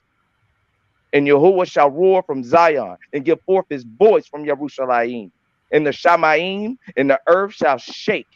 But Yahuwah shall be a refuge for his people and a stronghold for the children of Yisrael. Then you shall know that I am Yahuwah, your Elohim, dwelling in Mount Zion, my Kodesh Mount. And Yerushalayim shall be Kodesh, and foreigners shall not pass through her again. Mm. And it shall be in that day that the mountaintops drip with new wine, and Hallelujah. the hills flow with honey, and all the streams of Yahudah shall be flooded with water, and the fountain shall flow from the house of Yahuwah and water the Wadi Shittim. Mizraim shall become a ruin, Edom a ruin, a wilderness, because of the violence done to my people Yehudah, Mm. whose innocent blood they shed in their land. But Yehudah shall dwell forever, in Yerushalayim to all generations. Mm. And I shall avenge their blood, which I have not avenged. And Yahuwah shall be dwelling in Zion. Dang. Hey, I got chills on me. Yeah, I did. And you know what? That connection right there, how the 400-year prophecy connected right there when we just read. Good God Almighty. And these people saying we got the Arab slave trade, transatlantic slave trade right in the Bible, Joel 3, who you sold to the Grecians. Brother, what's the name? Phillips put something up here. Let me see. Look at this, y'all, right here. Ain't that something? When have they been sold to the Grecians? We know that never happened. Never. Especially when they are Grecians. Yeah. So we can't go back in time and say we didn't have to be sold. All we had to be is conquer back then, not sold. You know, we had our land. We was conquered and taken in captivity, not sold. So these But are you the know things that you go ahead. It also carves up that whole notion that America is the Holy Land. Oh yeah, that destroys that. That's stupid, man. It pretty much destroys that whole thing, because this is Yahuwah speaking when he's saying that he's going to stir up his people in the land where they have been sold. Yeah. This can't be our land if we've been sold to it, according to the 400-year prophecy. This was a land that our forefathers never knew. That's right. That's right. So that We were right there, sold to a nation that we didn't understand their tongue. you're right. Director when they speaks to that. Telling you, and when you look at that old movie of Shaka Zulu, when he seen them white people, he was like, "What the heck?" You see the look on his face, like, "Who is that?" Yeah. So it lets you know that we cannot deal with them completely. But also, y'all, I got a verse to read that tells about basically what's going on, what happened then, and what's going on now. What it talks about Egypt, but same thing is happening in Egypt. It's happening now as we speak. So either one of y'all, each one of y'all want to read this? Ezekiel 30, 1 through 13. I got you, since I got the last one. Ezekiel 13, what? Ezekiel 30, 1 through 13. 30. Got you. Somebody put observed. He said the penalty for kidnapping a man. That's you're right. Yeah, you get caught. Hey, you get caught with that man in your possession, you're gonna be destroyed. Now, what that say? Remember, Ak, I was telling you, the Christian guy was telling me that we take it out of context and that already happened, as if it's not an eternal thing that he's saying. You know, like regardless of when it happened, he said it. You know, so just Christian hypocrisy. You know, so Ezekiel chapter 30, 1 to 13. Yeah, 1:13. Okay, the word of Adonai came again unto me, saying, Son of man, prophesy and say, Thus saith Adonai Yahuwah, Howl ye, woe worth the day, for the day is near, even the day of Adonai is near, a cloudy day, it shall be the time of the heathen. And the sword shall come upon Egypt, and great pain shall be in Ethiopia, when the slain shall fall in Egypt, and they shall be taken away, they shall take away her multitude, and her foundation shall be broken down. Ethiopia, Libya, Lydia, and all the mingled people, and Chub, and the men of the land that is in league shall fall with them by the sword. Thus saith Adonai, they also that uphold Egypt shall fall, and a pride of her power shall come down. From the tower of Syene shall they fall in it by the sword, saith Adonai Yahuwah. and they shall be desolate in the midst of the countries that are desolate. And her cities shall be in the midst of the cities that are wasted. And they shall know that I'm Adonai, or I usually say the master sometimes, when I have set a fire in Egypt, and when all her helpers shall be destroyed. And that day shall messengers go forth from me in ships to make the careless Ethiopians afraid, and great pain shall come upon them as in the day of Egypt, for lo, it cometh. Thus saith Adonai Yahuwah, I will also make the multitude of Egypt to cease by the hand of Nebuchadnezzar, king of Babylon. He and his people with him, the terrible of the nations, shall be brought to destroy the land, and they shall draw their swords against Egypt and fill the land with the slain. And I will make the rivers dry and sell the land into the hand of the wicked, and I will make the land and I will make the land waste, and all that is therein by the hand of strangers. I, Yahuwah, have spoken it. Thus saith Adonai Yahuwah, I will also destroy the idols, and I will cause their images to cease out of Naph, and there shall be no more a prince of the land of Egypt, and I will put a fear in the land of Egypt.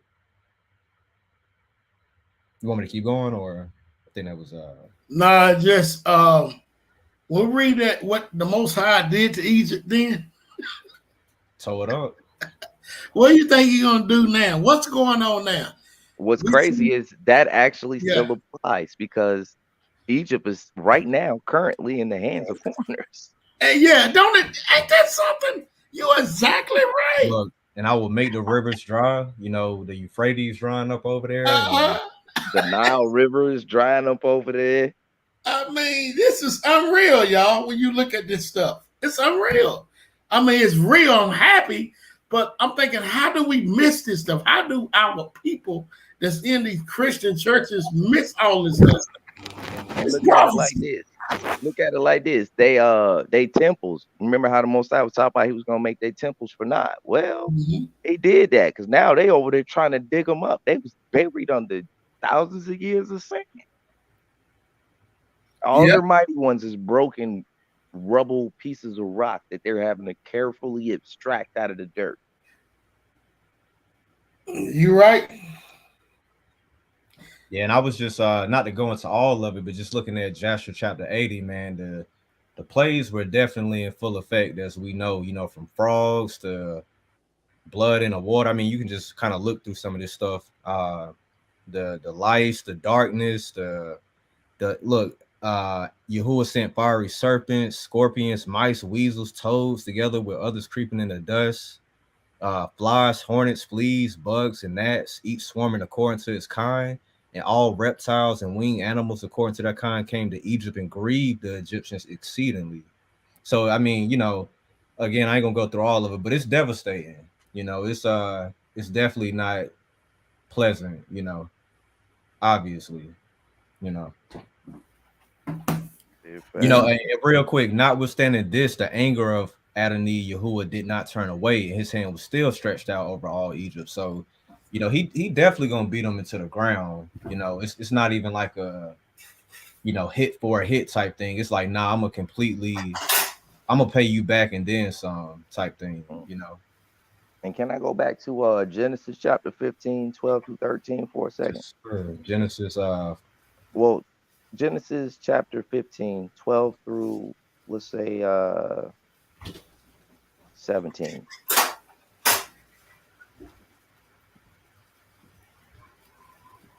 Because while we talk about the 400 years, I want to make sure those that are listening and paying attention get a full understanding of what the actual prophecy says, so that nobody out there can be beguiled because somebody took it out of context. So it says, and it came to be when the sun was going down and a deep sleep fell upon Abram, that sea of frightening and great darkness fell upon him.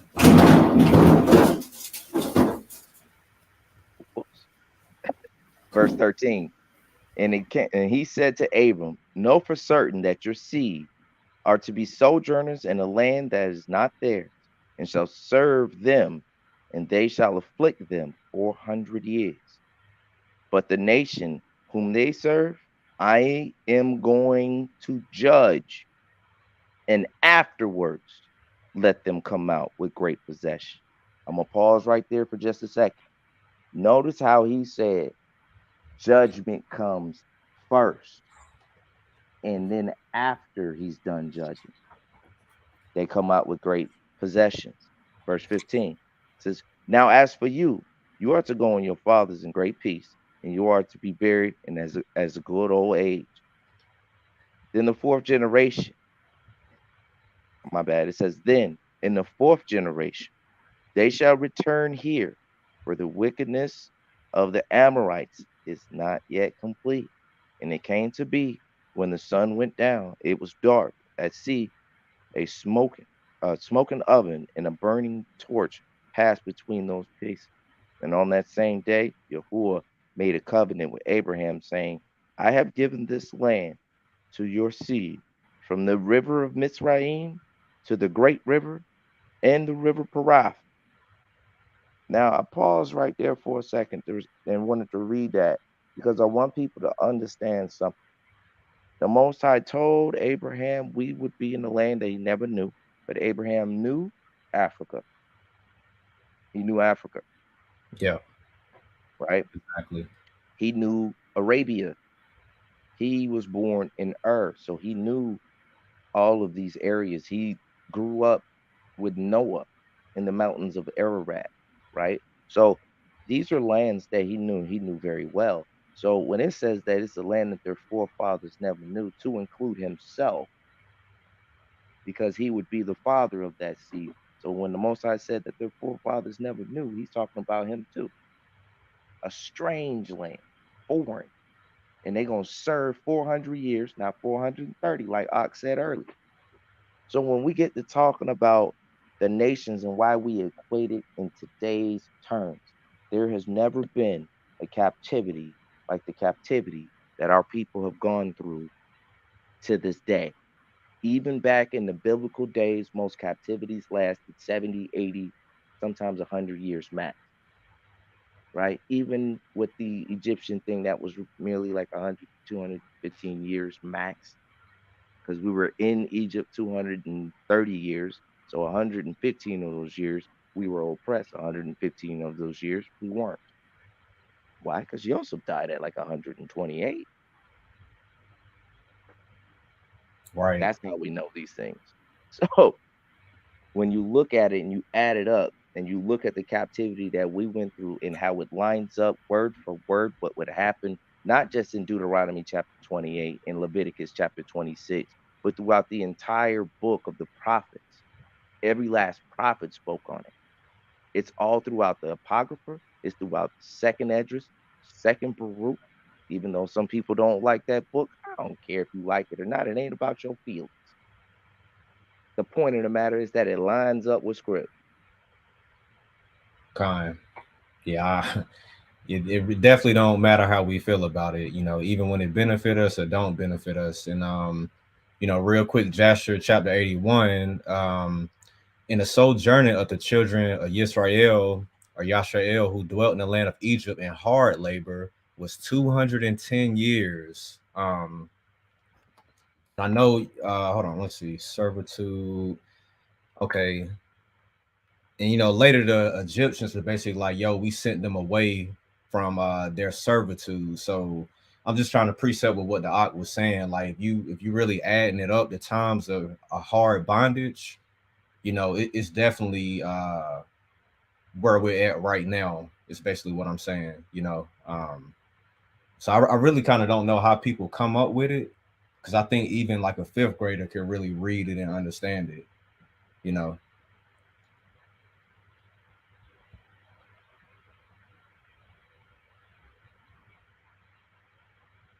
Yeah, that right there, Jasher, clears it in the Septuagint. It says that we was in Egypt and the land of Canaan 215 years. 430 years. I'm sorry. Total, so yeah. 15 years they split. Yeah.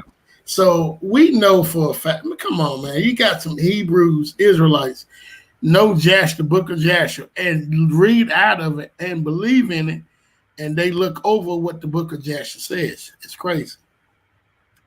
But bypassed it. Yeah, 210 is set there and says that, and they read out the book of Jasher and believe in it. And so this is the thing is that I think that now I don't hear like, what was this guy? Y'all ever heard of C the Israel guy? I know we was talking about earlier. He had set up a debate with us about that, and of course they backed out because it was good to get ripped to pieces because they claim we gonna be here for another. This generation got to die out, and all this. I don't know, but yeah, you know, I want to play a clip, you know, in a second, but definitely I feel like, you know, I just don't get where that kind of thinking come from. Like, who are we to say what Yah will and won't do based off of how perfect we are and whatnot? So I actually got 2 clips here that I want to play real quick. I'll go ahead and just get into it now. Okay, yeah, go ahead and play.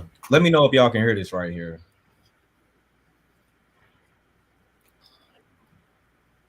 Could y'all hear that? No. Ah, man, I hate when they do that.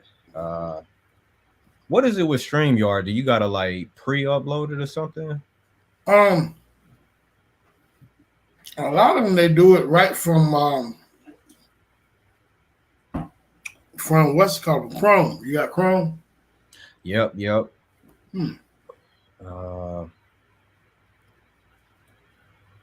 Oh yeah, appreciate you observing deprogram fair use. It really won't even do it justice for me to walk y'all through it. You know me and them old black and white movies, I love them. And the thing about this movie, The Green Pastures, I think it was made in 1936. It's only black people, quote unquote black people in here. It's not even not one white person in this movie. And right here, you basically see Abraham, Isaac, and Jacob. They come into petition before the Most High, and they come and petition for us like on the regular. And they like, oh, Father, you know, man, he just like, yo, I'm gonna give y'all the land of Canaan, etc., etc. He like, who you think is the best leader? He like, yo, my great grandson, whatever, Moses. And then man, it like I said, me like just talking you through it, I really wanted to play it for you. But my point was, it's like, who is a person to say that, you know, we got to be oh so perfect to be delivered? I don't think it's based on our perfection, even though we should strive to be the best we could be, obviously. But you wouldn't need salvation and deliverance if you were already perfect. Mm-hmm. And that wasn't a stipulation for it. That wasn't the requirement or the circumstance for it. So yeah, we should strive to be as best we could be. But like, even the angels are petitioning for our deliverance on the daily. So he like, oh Lord, quote unquote, did you know that they down in Egypt? He like, who you think put them there? And it's funny, every time the Most High kind of like give a strong answer, they put their head down. And then he like, oh, well, that's okay. So, you know, I get a real kick out of this type of stuff because it's so like so us, you know. Yeah. Mm-hmm. And then I just go to the second part. And I'm gonna drop this link so y'all did it play? I thought I heard something. Can you hear something? No, I don't hear. Let me see if I can. I don't hear. Yeah, I did this last time, and he was like, you know, do you want the brainiest or the holiest? He was like, man, give me the holiest. I can make them brainy. So it ain't always about our intelligence. It ain't always about, you know, our cunningness and our wit. Like, he could take a stone and make it smart, you know, as you know. So you just get a lot of insight from this movie. And then on this last scene right here, they come back in again. So this after we done left Egypt, and he like, man, I done swore, or like, I'm gonna never deliver them again type thing. And you know, of course, I think this is when he heard Joshua, or wait, no, was it? See, in this movie, it say Hezra. I don't know who that was. I was like, I tried to look it up, but anyways, I kind of butchered my point I wanted to make just because you can't hear it. But my point, long story short, is that I don't think it's about, oh, we're gonna be here for 1,000 years because, you know, we not keeping every law and feast day perfectly. Because one, we don't even know, you know, we don't even know certain things. So I think when the Most High hears our cries, as he said, and we fully turn to him, and every other stipulation is met, I think that that's when it's going to be done. And lastly, even now he's pouring out those vials or those cups on the nations, taking it off us, putting it on them. So I think that like sometimes we got to just not inject what we think into the Most High plans, and if we are here another 1,000 years, so be it. But I think it's great motivation and encouragement also to know that it could be now. So I personally wouldn't take that away from any of you guys. Like, oh, bro, you're gonna be here 2,000 more years. Like, stop thinking about being delivered. What kind of message is that? So that's I'll conclude right there. I gotta figure out how to play audio for y'all, but I'm gonna drop this movie for you. But when the Most High is ready to deliver us, he could do it at the drop of a dime. It ain't no amount of Sister Nature's graffiti not keeping the proper feast days. So, we gotta wait 3-4 more generations. Like, it just don't really make a lot of sense to me personally. Right. I would go ahead. I was gonna say that's when you gotta. I tell people, man, keep my favorite scripture of all times is in Ecclesiastes 12 and 13. The reason for it is because it says, "Let us hear the conclusion of the entire matter. Mm-hmm. Revere Yahuwah and guard his commands, for this is the duty of all mankind. For Elohim shall bring every work into right ruling, including all that is hidden, whether good or whether evil." In other words, the only thing we need to do is worried about putting one foot in front of the other, because our path is already narrow to be trying to worry about the next one. When we read in Daniel, talking about Shadrach and Meshach and Abednego, and Daniel himself, Negro. You want to read? Yeah, you're right. You want to read about 4 people and them little pastors keeping the statute, laws, commandment, and we don't know if they keep them to the fullness. That's all you read about. Now, you know what I'm saying? Yeah. How in the world? And then when you read about Ezra, what did Ezra do in Ezra's 9 and 10? Cast out the strange wives and women that we have sinned against the Most High. We weren't perfect then. So what? No, who would come up with this lie? It don't make sense. Matter of fact, our people will know. Yeah. And everybody's like, oh, well, we need to prepare ourselves. And you got brothers out there claiming ranks and all this other crazy stuff. But if you go to Zechariah chapter 12, right, if you start at verse 6, the very first thing it says is in that day. Now, in that day, let you know it's a prophecy that has not happened yet, but it will happen in the end time. And it says, in that day, I make the leaders of Yehuda like a fire pot amongst the trees, like a torch of fire in the sheaves, and they shall consume all the peoples all around on the right and on the left. And Jerusalem shall dwell in her own place in Jerusalem. And Yahuwah shall save the tents of Yehuda first. Oh shit! Let me read that again, just for some that don't understand why those of us in the diaspora. No, this is Zechariah chapter 12. Zechariah 12? Okay. Zechariah chapter 12. Y'all, this is how the fulfillment of prophecy is connected with the Exodus and the wilderness. Go ahead. You know what I'm saying? And because people say, oh, well, how do y'all know y'all are the house of Judah? Well, I read in Joel that Judah and Jerusalem was sold to the Greeks, right? Now check this out. In Zechariah chapter 7, it says, and Yahuwah shall save the tents of Yehuda first, so that the comeliness of the house of Dawid and the comeliness of the inhabitants of Jerusalem would not become greater than Yehuda. In that day, Yahuwah shall shield the inhabitants of Jerusalem, and the feeble among them in that day shall be like Dawid, in the house of Dawid, like Elohim, like the messengers of Yahuwah before them. You see that? It even established a pecking order even in the house and in the tribe of Judah. In the tribe of Judah, yeah, they're gonna be strong. Even the weakest of them is gonna be strong, like King David. But King David's house, those of us that are from his line, from his lineage, are gonna be like Elohim, like the messengers of Elohim. Wow. Mhm. Wow. I mean, I could keep going because it keeps going. Zechariah had a whole lot to say about what Judah would be doing Mhm. in the end times. Just saying. Man.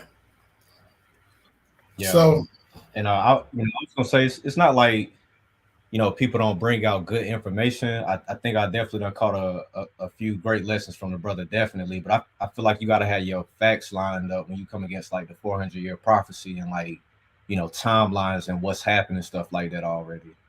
Facts. Facts. I mean, in order to try to disprove that, they would have to have a mountain of evidence to disprove everything that we've gone through as a people and continue to go through on a day-to-day basis, which is actually written right here in this book. I mean that Ezekiel 31 to 13. You tell me they want to explain what's going on in Egypt now. Yeah. He gonna give it to the strangers. What's going on? Who got it? I mean, come on. Then the Most High said he was going to put us into captivity with a people that is not a people. Mm-hmm. He said because we provoked them to wrath by serving other gods that were not gods. Therefore, he put us into bondage to a people who aren't even a people.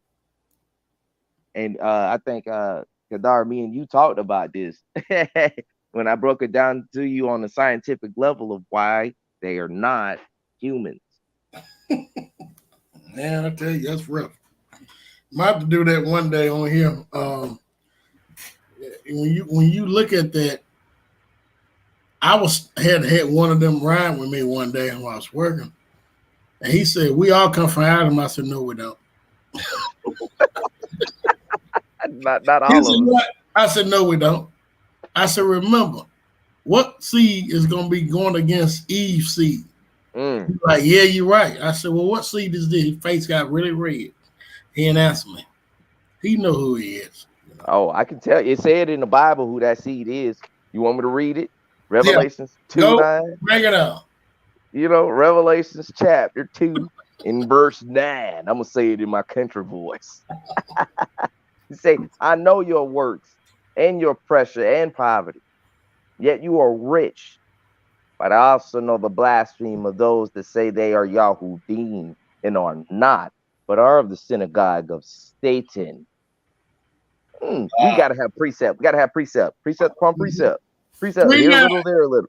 Chapter 3, Revelations, chapter 3, verse 9. It says this likewise. "See, I am giving up those who are of the congregation of Ha-Satan, who say they are Yahudim and are not, but lie. See, I am making them come and worship before your feet to know that I have loved you." We've been seeing that. They kissing the feet of the camp guys right now. But check this out. Let's go one more. Malachi 1. Oh, Malachi 1. Hold on, let me get my Bible again. Close it out. Hold up, wait a minute. He said Malachi. Let me get my Bible. That's one of them covert Micah. books. Is that Malachi? Micah? Micah 1. Hold up. Malachi, because Micah is the last book, right? Malachi. Well, Nahum is the last one. Who? I said Nahum is the last one. Which one is Malachi? Which one is near Nahum? Micah, right? Yeah, that's Micah. Malachi. Okay, Malachi. What you said, Malachi and what? 1. You start reading, you'll see. Verse 1. Start at verse 1. Malachi chapter 1, verse 1. Why I can't find that scripture? One of y'all want to bring this? I'm still trying to find it up here. Yes. Was it Malachi 1? Yeah. Malachi 1 goes along with Revelations 2 and 9. You know, he gets right into it. I think I got it right. Okay. Malachi chapter what now? 1. Chapter 1. Yeah. And we're starting at what verse? Verse 1. Verse 1. Okay, this is Malachi. Chapter 1, verse 1. In the message, it says the message of the word of Yahuwah to Yisrael by Malachi. I have loved you, said Yahuwah. But you asked, in what way have you loved us? Was not Esau Jacob's brother, declares Yahuwah? And I loved Jacob, but I have hated Esau and have laid waste his mountains and his inheritance for the dragons of the wilderness.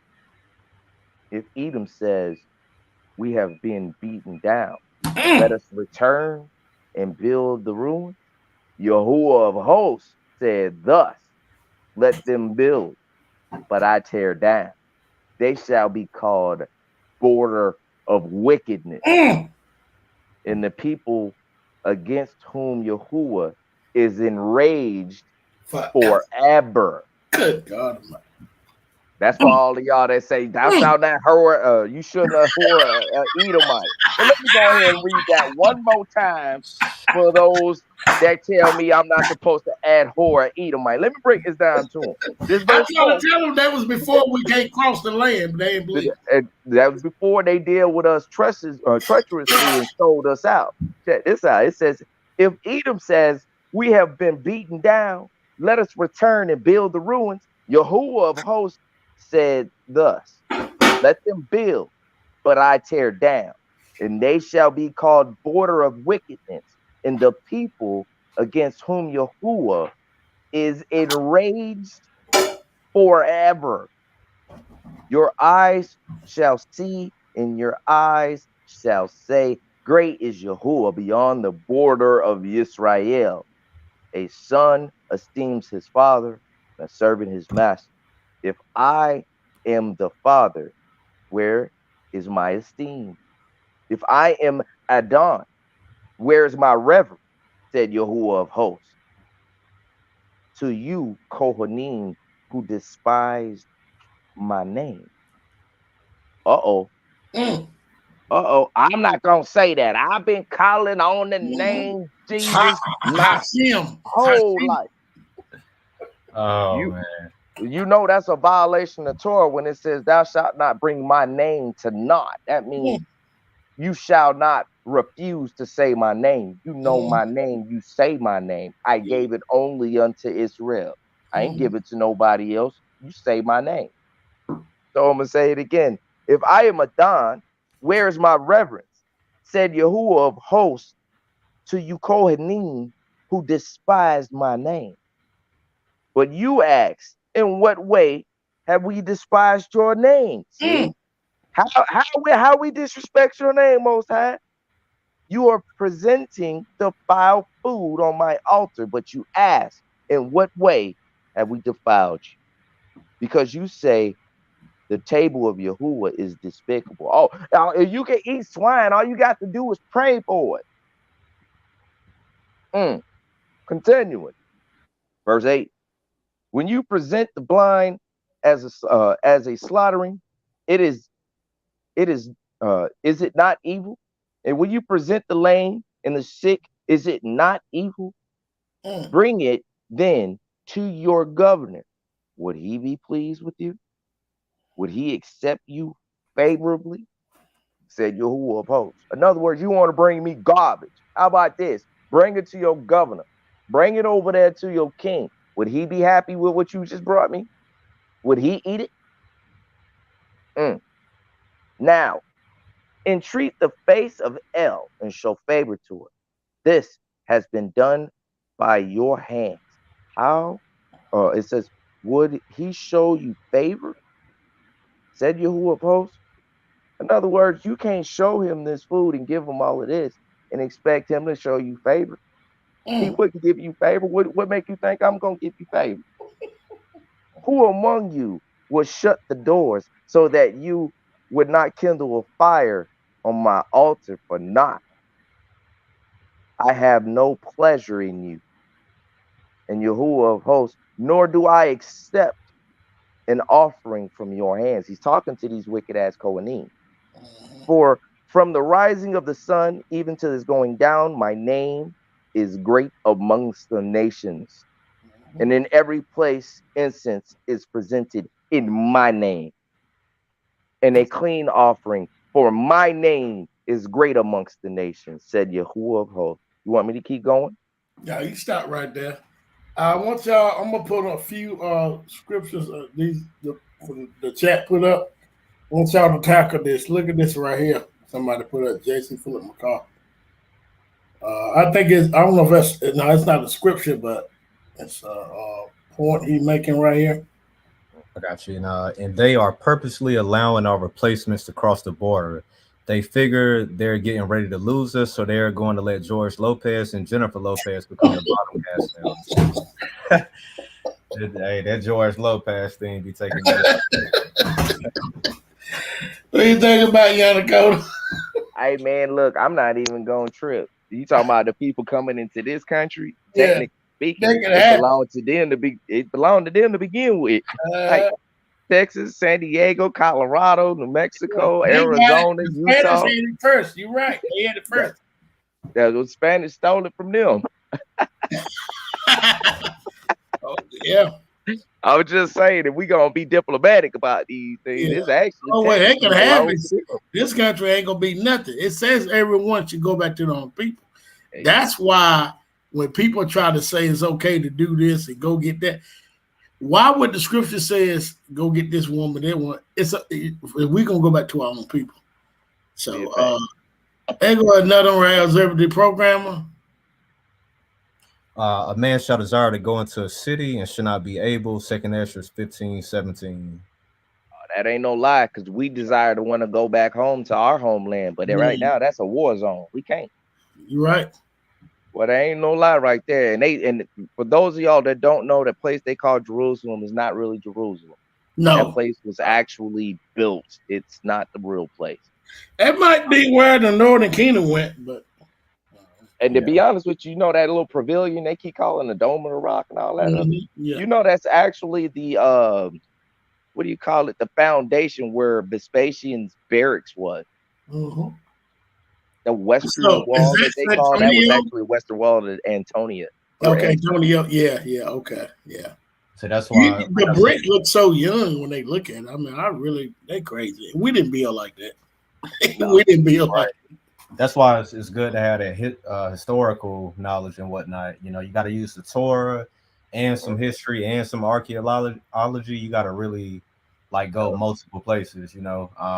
But up next says George Lopez trying to get up into IUIC. I thought it was already up in there.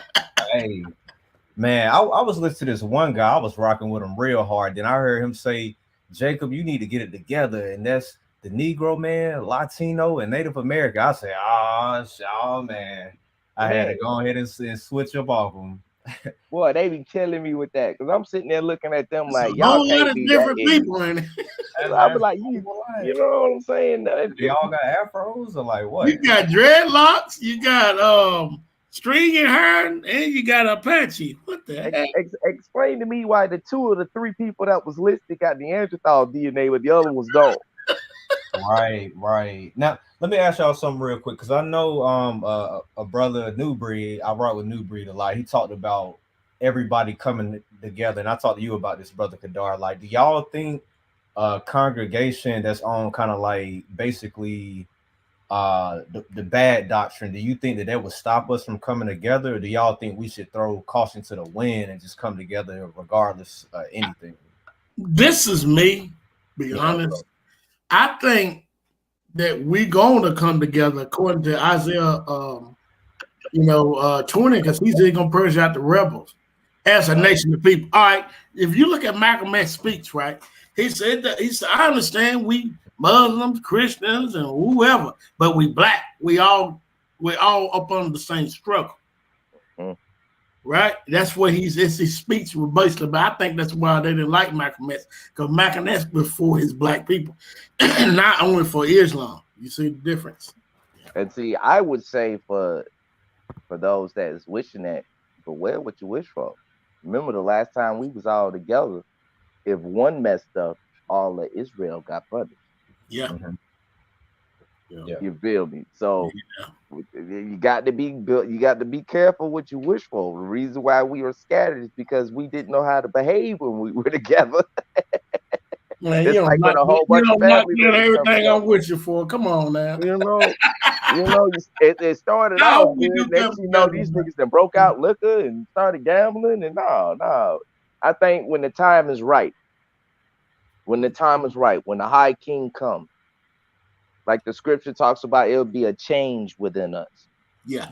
To where the Torah is written in our inward parts. And we won't have to worry about that no more. I mean, that's Jeremiah what? That's Jeremiah 31 and 31. 31. Yeah. What it say? Jeremiah 8 to 13, Jeremiah 31. Yeah. Yeah, it says, see the days are coming, declares Yahuwah, when I shall make a new covenant with the house of Israel and with the house of Yehuda. Not like the covenant I made with their father in the day when I took them by the hand to bring them out of the land of Mizraim. My covenant which they broke while I was a husband to them, declares Yahuwah. For this covenant I shall make with the house of Israel after those days. I shall put my Torah in their inward part and write it upon their hearts. And I shall be their Elohim, and they shall be my people. And no longer shall they teach each one his neighbor and each one his brother, saying, Know Yahuwah, for they shall know me, from the least of them to the greatest of them, declares Yahuwah. For I shall forgive their wickedness and remember their sins no more. Thus say Yahuwah, who gives the sun for light by day, and the laws of the moon and the stars for light by night, who stirs up the seas and the waves roar. Yahuwah of hosts is his name. If these laws vanish from before me, declares Yahuwah, then the seed of Israel shall also cease from being a nation before me forever. Yeah. Hallelujah. Great. Hallelujah. This is a good thing too, right here. So Isaiah said our people would agree at that time. So we would come into some type of agreement at that time. Same thing what you were saying, Dakota. Also, I got a question for somebody up here. It's right here. It said, what Ecclesiastes verse our brothers just said? Who just said Ecclesiastes? Did you say that, Yanakota?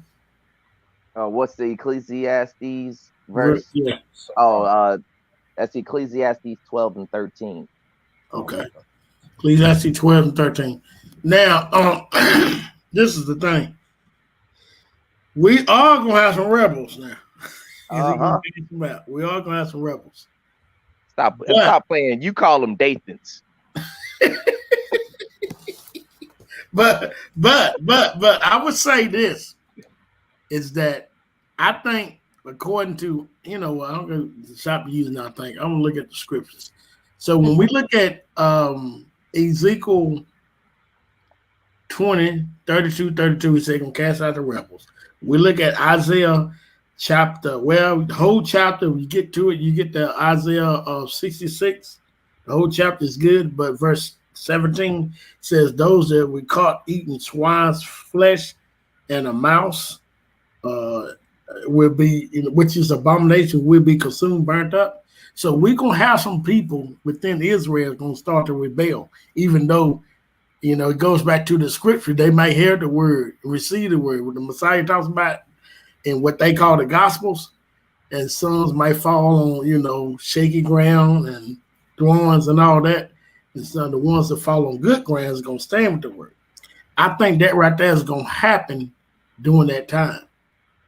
But just like Yanakota said, who would put that verse, Isaiah, that we're going to come into agreement. But I don't know how long the agreement going to last. For some of us, you see what I'm saying? Well, you remember what happened last time, because Dathan, we got a lot of Dathans out here. And remember, we got out there in the wilderness, they caused Israel to start acting a fool. And then next year, 30,000 people died, because Moses said, choose ye this day who you shall serve. and he drew line in the sand. Mhm. I don't think that's even gonna get that far. The moment we see ignorance, anybody out there acting ignorant, out there prostituting themselves and Mhm. taking the name of the Most High for naught and all kinds of other foolish vanity that could get us killed, trust me, they're not gonna live long.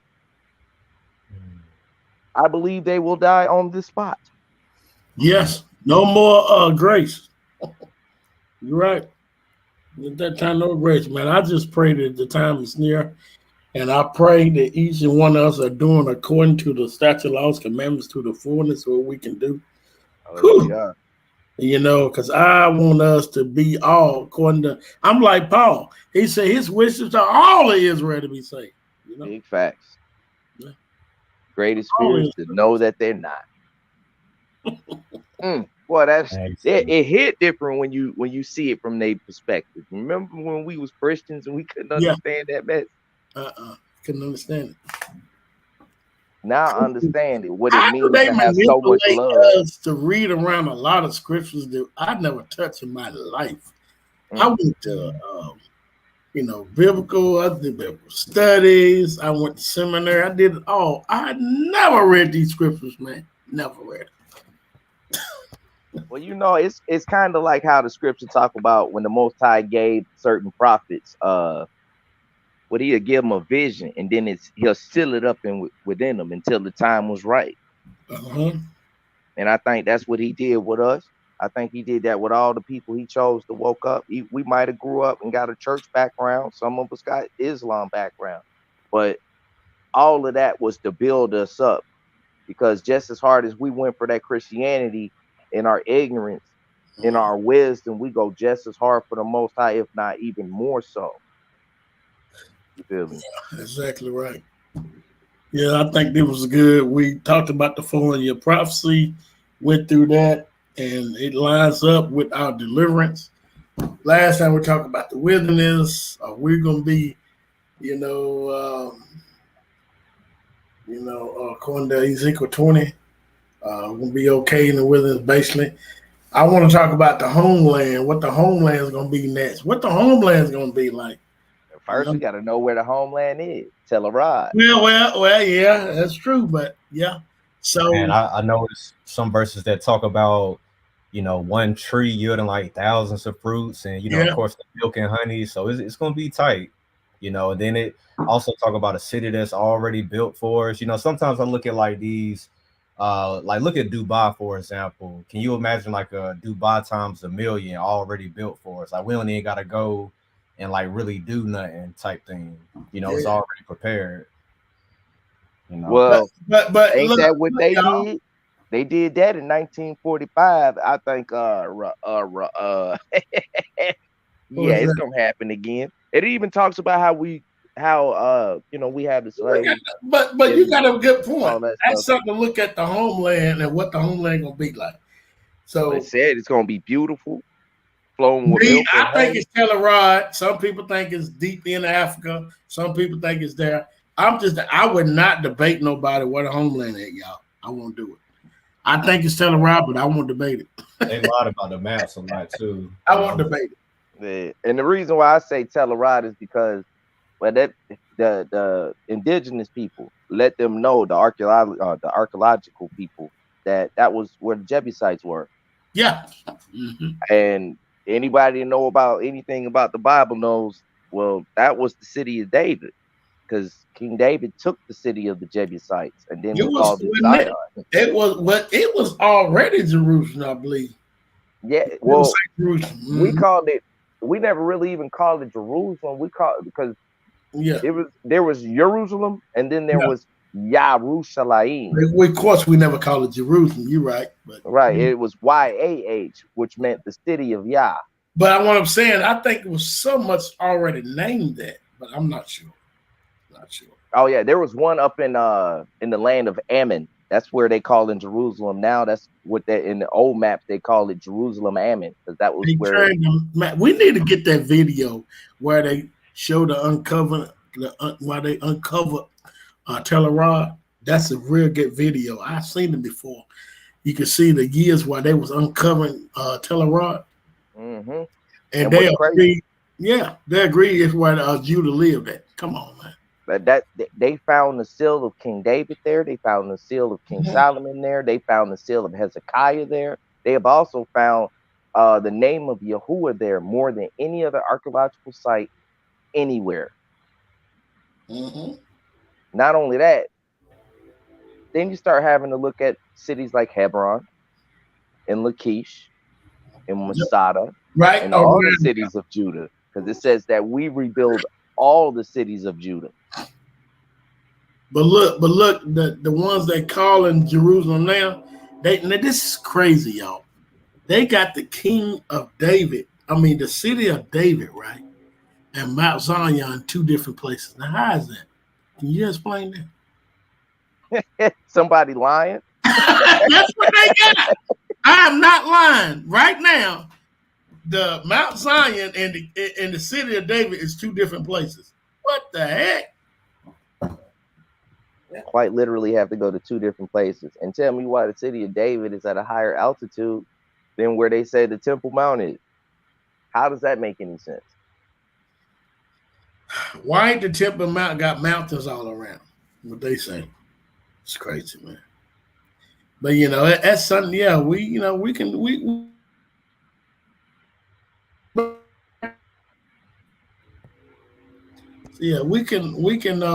to talk about the place and what it's gonna be like.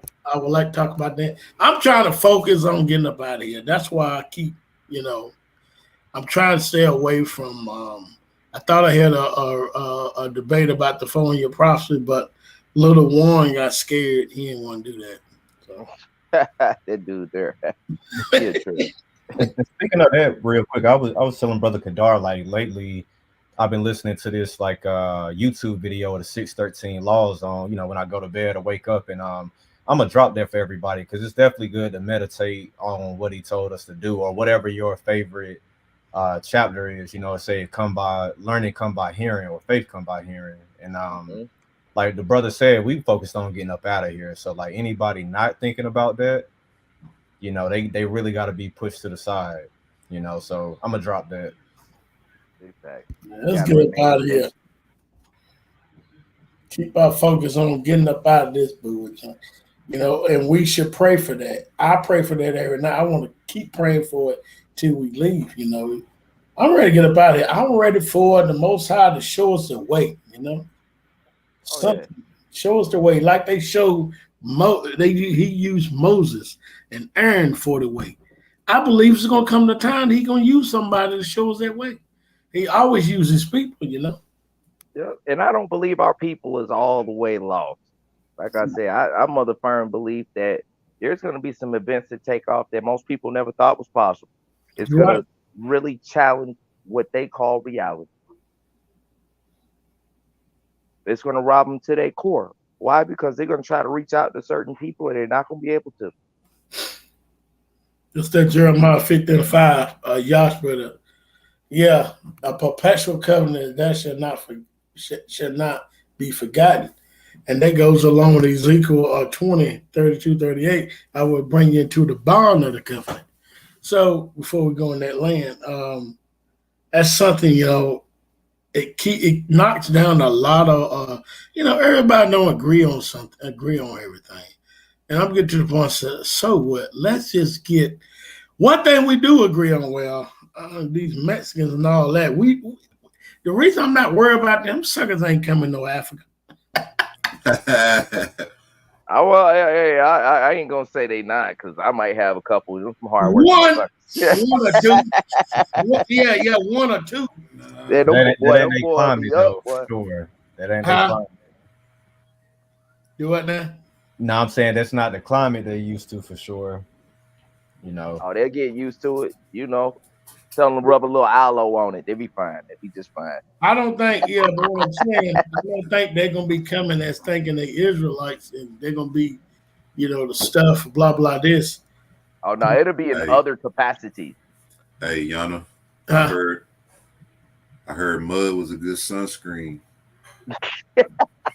They better use it. It helps against heat stroke. Man. It cools the skin, you know. Man, it say after 1,000 years they gonna rise back up. That's how you know they gonna get their word. Well, I mean, you got to think about it. If they the seed of Satan now, when Satan's released, of course they're going back to their daddy. Like they just been getting whooped on for 1,000 years. Man, like I told Brother Kadar one time, we really got it pretty good when you put it in the right perspective. Like, you know, yeah, it's hard and whatnot, but I think we definitely got the last laugh. You know, Right. I mean, it could be worse. We could be, you know, still thinking we out here as Gentiles, lost, keeping they kind away and just fall off by the wayside. And I remember my Christian brother was like, "Man, I'm trying to get you from up under the law." I was like, "Man, no, you not. Like I don't think you quite understand." Like, and look, brother Jason, he in the chat tripping. He say the cold part, they just crossed the border. They already got a business. I am not lying. That's true.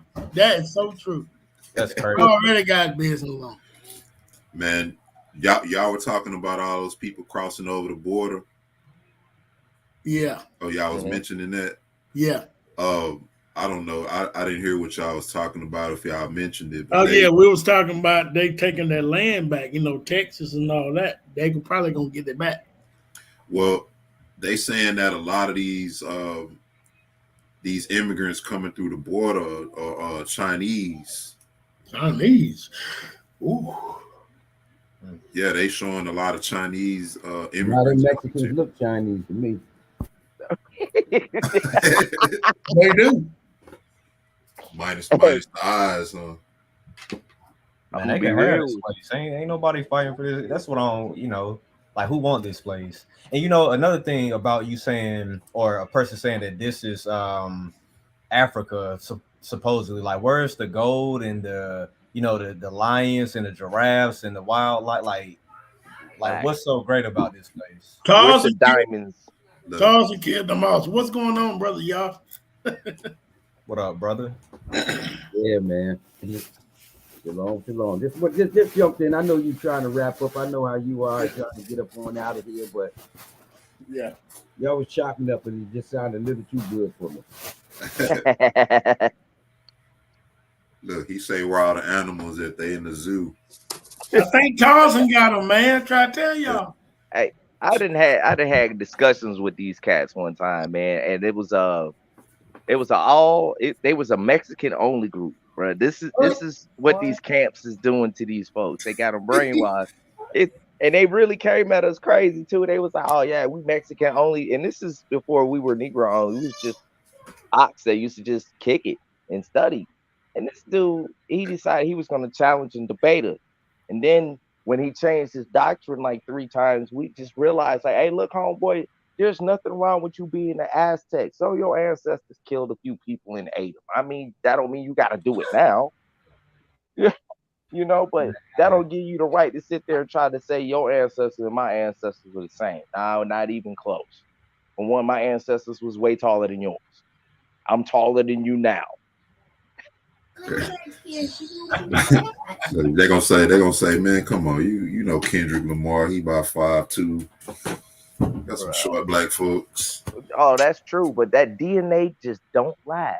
That E1B1A that flows through my veins is hard to match when you're not it.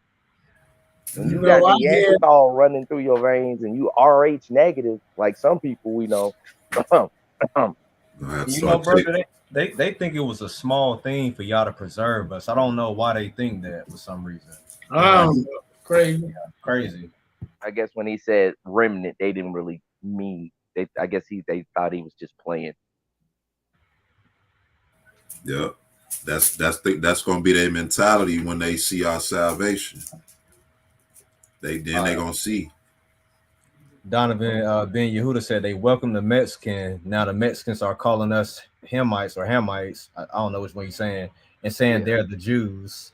Yeah, that's basically replacement theology all over again, ain't it? That's just some guys don't know the scriptures. Say that like I debated one. He told me I had to go to one of the camp guys.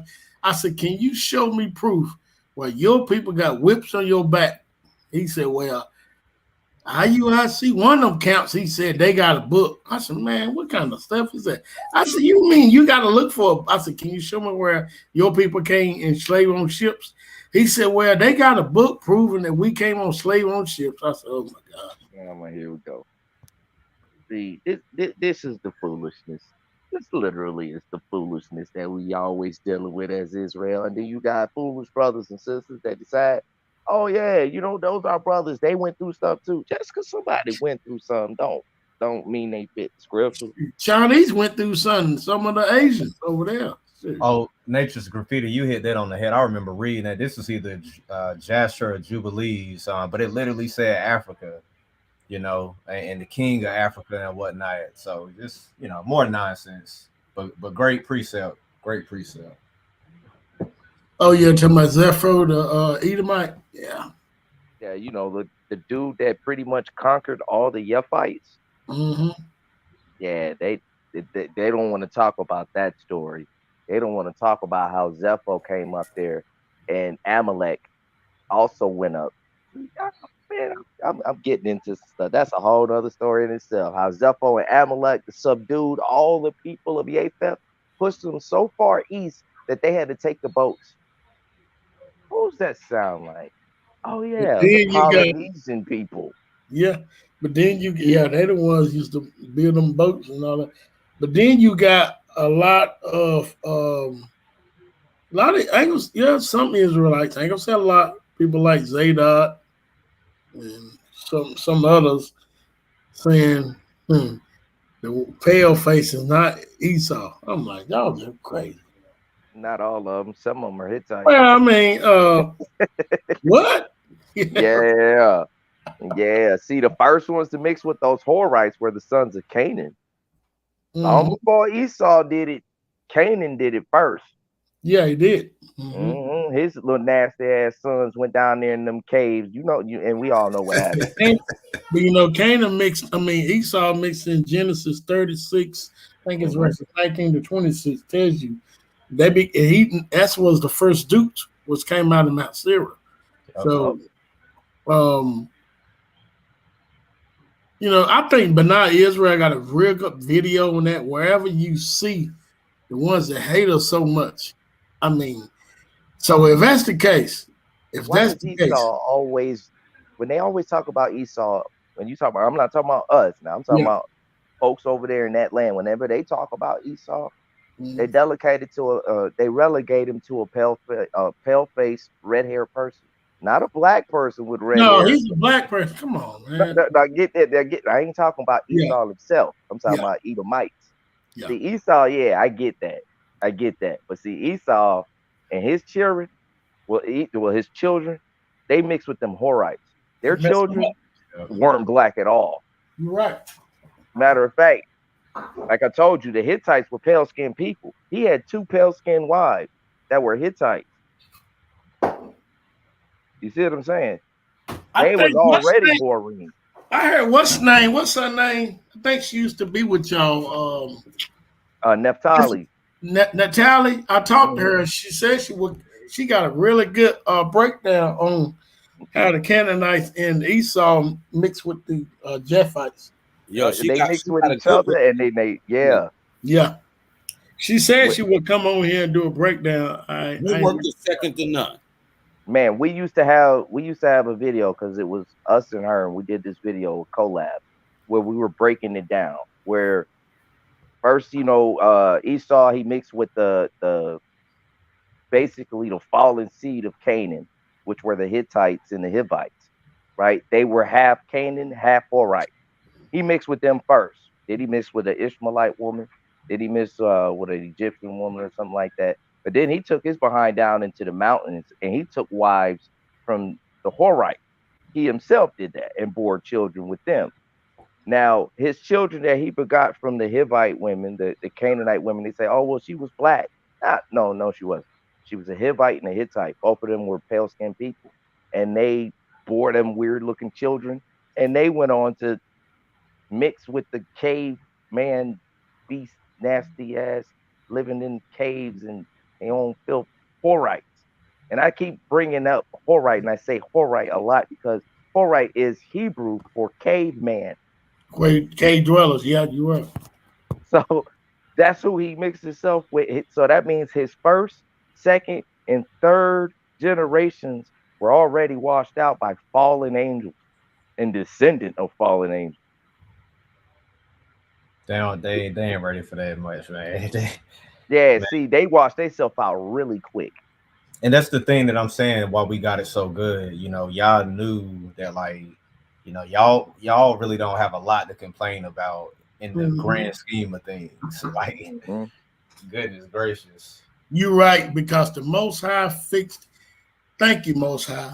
Y'all so-called black men, Israelites, if you want a so-called looking Chinese woman, you can find it in a black woman.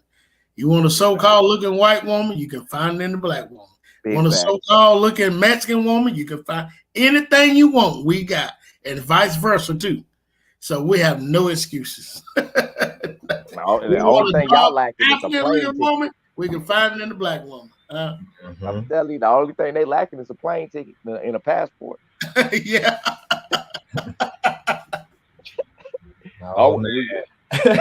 I'm telling you, man, we got, you know, our women is also over there in Africa too. We the same people. We came from them. Yeah. You know, so it's not out of the question. You just got to understand they old school with it now. They not gonna respond to that. We have no excuses. Yeah, no excuses. These camp guys, they just something wrong with Fowler. I don't understand. Man, that's an unnatural perversion towards foreign women. Something we were told in Proverbs at least 50 times not to do. Yeah. We what I'm saying right now, back then, hey, we got it better than our ancestors. We got it better. So there's no excuses. But you know, I want to wrap this up. It was good. I loved it. But the next thing, like I said, I want to talk about where is our home and what we got to look for. What we got to look for when we get there. We know it's going to be another battle according to Zechariah 14. But what do we got to look for? I mean, what's up ahead after we get in the wilderness and go towards our home? You know, you got people saying our home was in Ethiopia. People saying our home is in Israel, where they at today. I think it's Telerod. I don't know. I wouldn't debate nobody on that. But, you know, this is the things that we got to look for. What are the blessings that the Most High got in store for us once we get home? He says, you know, I go prepare a place for you. I want to go and see what my room gonna look like. Y'all think about that. I want to see what my room gonna look like. So this is the stuff. I'm serious. This is stuff real for us. Can y'all imagine for us, the people that everybody look down on? The Most High is preparing a place for us. So y'all want to start around and do your last words before we close? I'll go ahead. Let's see. So home. And basically, real quick, Brother Eric brought this, you know, to my remembrance as he kind of opened up with it a lot. Romans 9, 4, and 5. Dang, my internet moving slow because of StreamYard. Okay. Who are Israelites to whom pertaineth the adoption, the glory, the covenants, the giving of the law, the service of Yahuwah, and the promises? And I say that to say that, like, look, man, nobody can take that from us. And it's time out that we stop giving that, trying to give it away. I just encourage everybody, find your source of motivation and endurance to, you know, make it as long as we can. Like, even if you don't see that fateful day, you know, will be resurrected. But like one of my old ops told me one time, like, y'all wouldn't wake us up just to leave us hanging. You know, he didn't do all of this just to, you know, oh, it's going to be 1 billion years from now. And if it was, you know, it's his will. But, you know, we not here trying to get a Most High counsel. We can't get a Most High counsel, you know.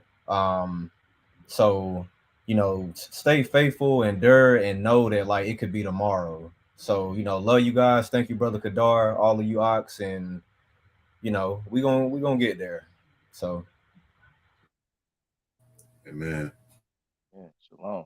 I say it's been a pleasure. Those of y'all viewing and watching, beat up that like button, hit that like, share, and subscribe. Let's get them numbers up. Appreciate y'all in the comment section. Shout out to the Negroes Only. If y'all want to check us out, holler us out. Holler at us. We'll get at you. We'll chop it up. It's nothing. Negroes Only Nation, Hidden Ones, all my brothers, Breeze channel, all of y'all, man. May the Most High be with y'all. May the Most High bless y'all. May the Most High cover y'all. And most of all, may the Most High protect y'all from all evil. Shalom. Amen. Amen. Much love to everybody in the chat. Much love to all my brothers on the panel, man. It's always a blessing be in fellowship and connect with my people. You know what I mean? And hopefully soon we'll meet face to face. I pray the Most High will preserve all of us with life, health, and strength so that we can make that journey into the wilderness and then into our land. On another note, I want to also mention briefly that a lot of our people are under demonic attack, and so not everybody's being affected by it, but everybody's feeling it. So let's keep everybody lifted up in prayer because evil spirits are moving rapidly now on the earth. And I pray that the Most High will just keep us all protected and shielded. Much love to all of you brothers and sisters once again. See y'all later on. TrueHebrew.com. Yeah, and I just like to say shalom and blessings to everyone. I'm sorry I missed most of this. I was out doing some work on the other side, me and Brother E. But I want to and I'm gonna have to go back and listen to it. But I just had to come on here and give a shout out and a support to my brother. I know when I seen the title, I was like, oh man, I know that this was some fire.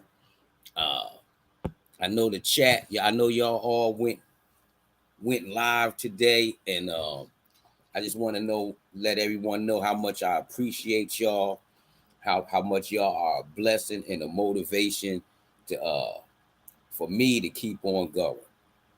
And I just want to thank everyone this night. Thank you, brothers, for coming on. Don't forget the Beginners channel, Brother E, and Negroes Only, and also y'all started a pod right on Negroes Only too, right? Yanakota, right? Yep. It's Negroes Only Nation, the Negro Only Nation. All right. Yeah, we're doing our Bible audio thing over there, so we just go live, do Bible study live. So if y'all want to tune in and check us out and read along with us, it's pretty interesting. We not leaving out the Apocrypha. So when we're going through this scripture and we're reading all of them to include the Apocrypha. Cool. Also, Brother Eric, I don't think you was on. No, you weren't on here then. When I got the 70 AD doing the breakdown, Yanakota, he got some real good information, and Sons of Elohim that cover that spot, 70 AD. When we do the breakdown. Yeah. Mm-hmm. So you get a chance, you go back and look at that part. Y'all check it out. It brought some real good information, what was going on during 70 AD up to, the 1400, up to to 700s, not 1400s. I keep saying 1400s, but up to like the 700s. We know the Arab slave trade kicked off in 642 AD. So yes, great information that we probably can use. So yeah, we can definitely I'm gonna check that out, and then if we can get together and put something together, man, and just put it all together, that'll be great too. But I'm gonna definitely go check them brothers out. Yes, check it out because it's good information. I thought, like I was telling y'all, Dakota and Sons of Elohim, y'all come up with the some little documentation on that. It'll be pretty good. You don't have to like have all the way up with 70 AD to 600. What you was talking about actually covers that. So if we can get that documentation, it would be good. But anyway, I'd like to say shalom and peace, and we out. Peace. Shalom. Peace.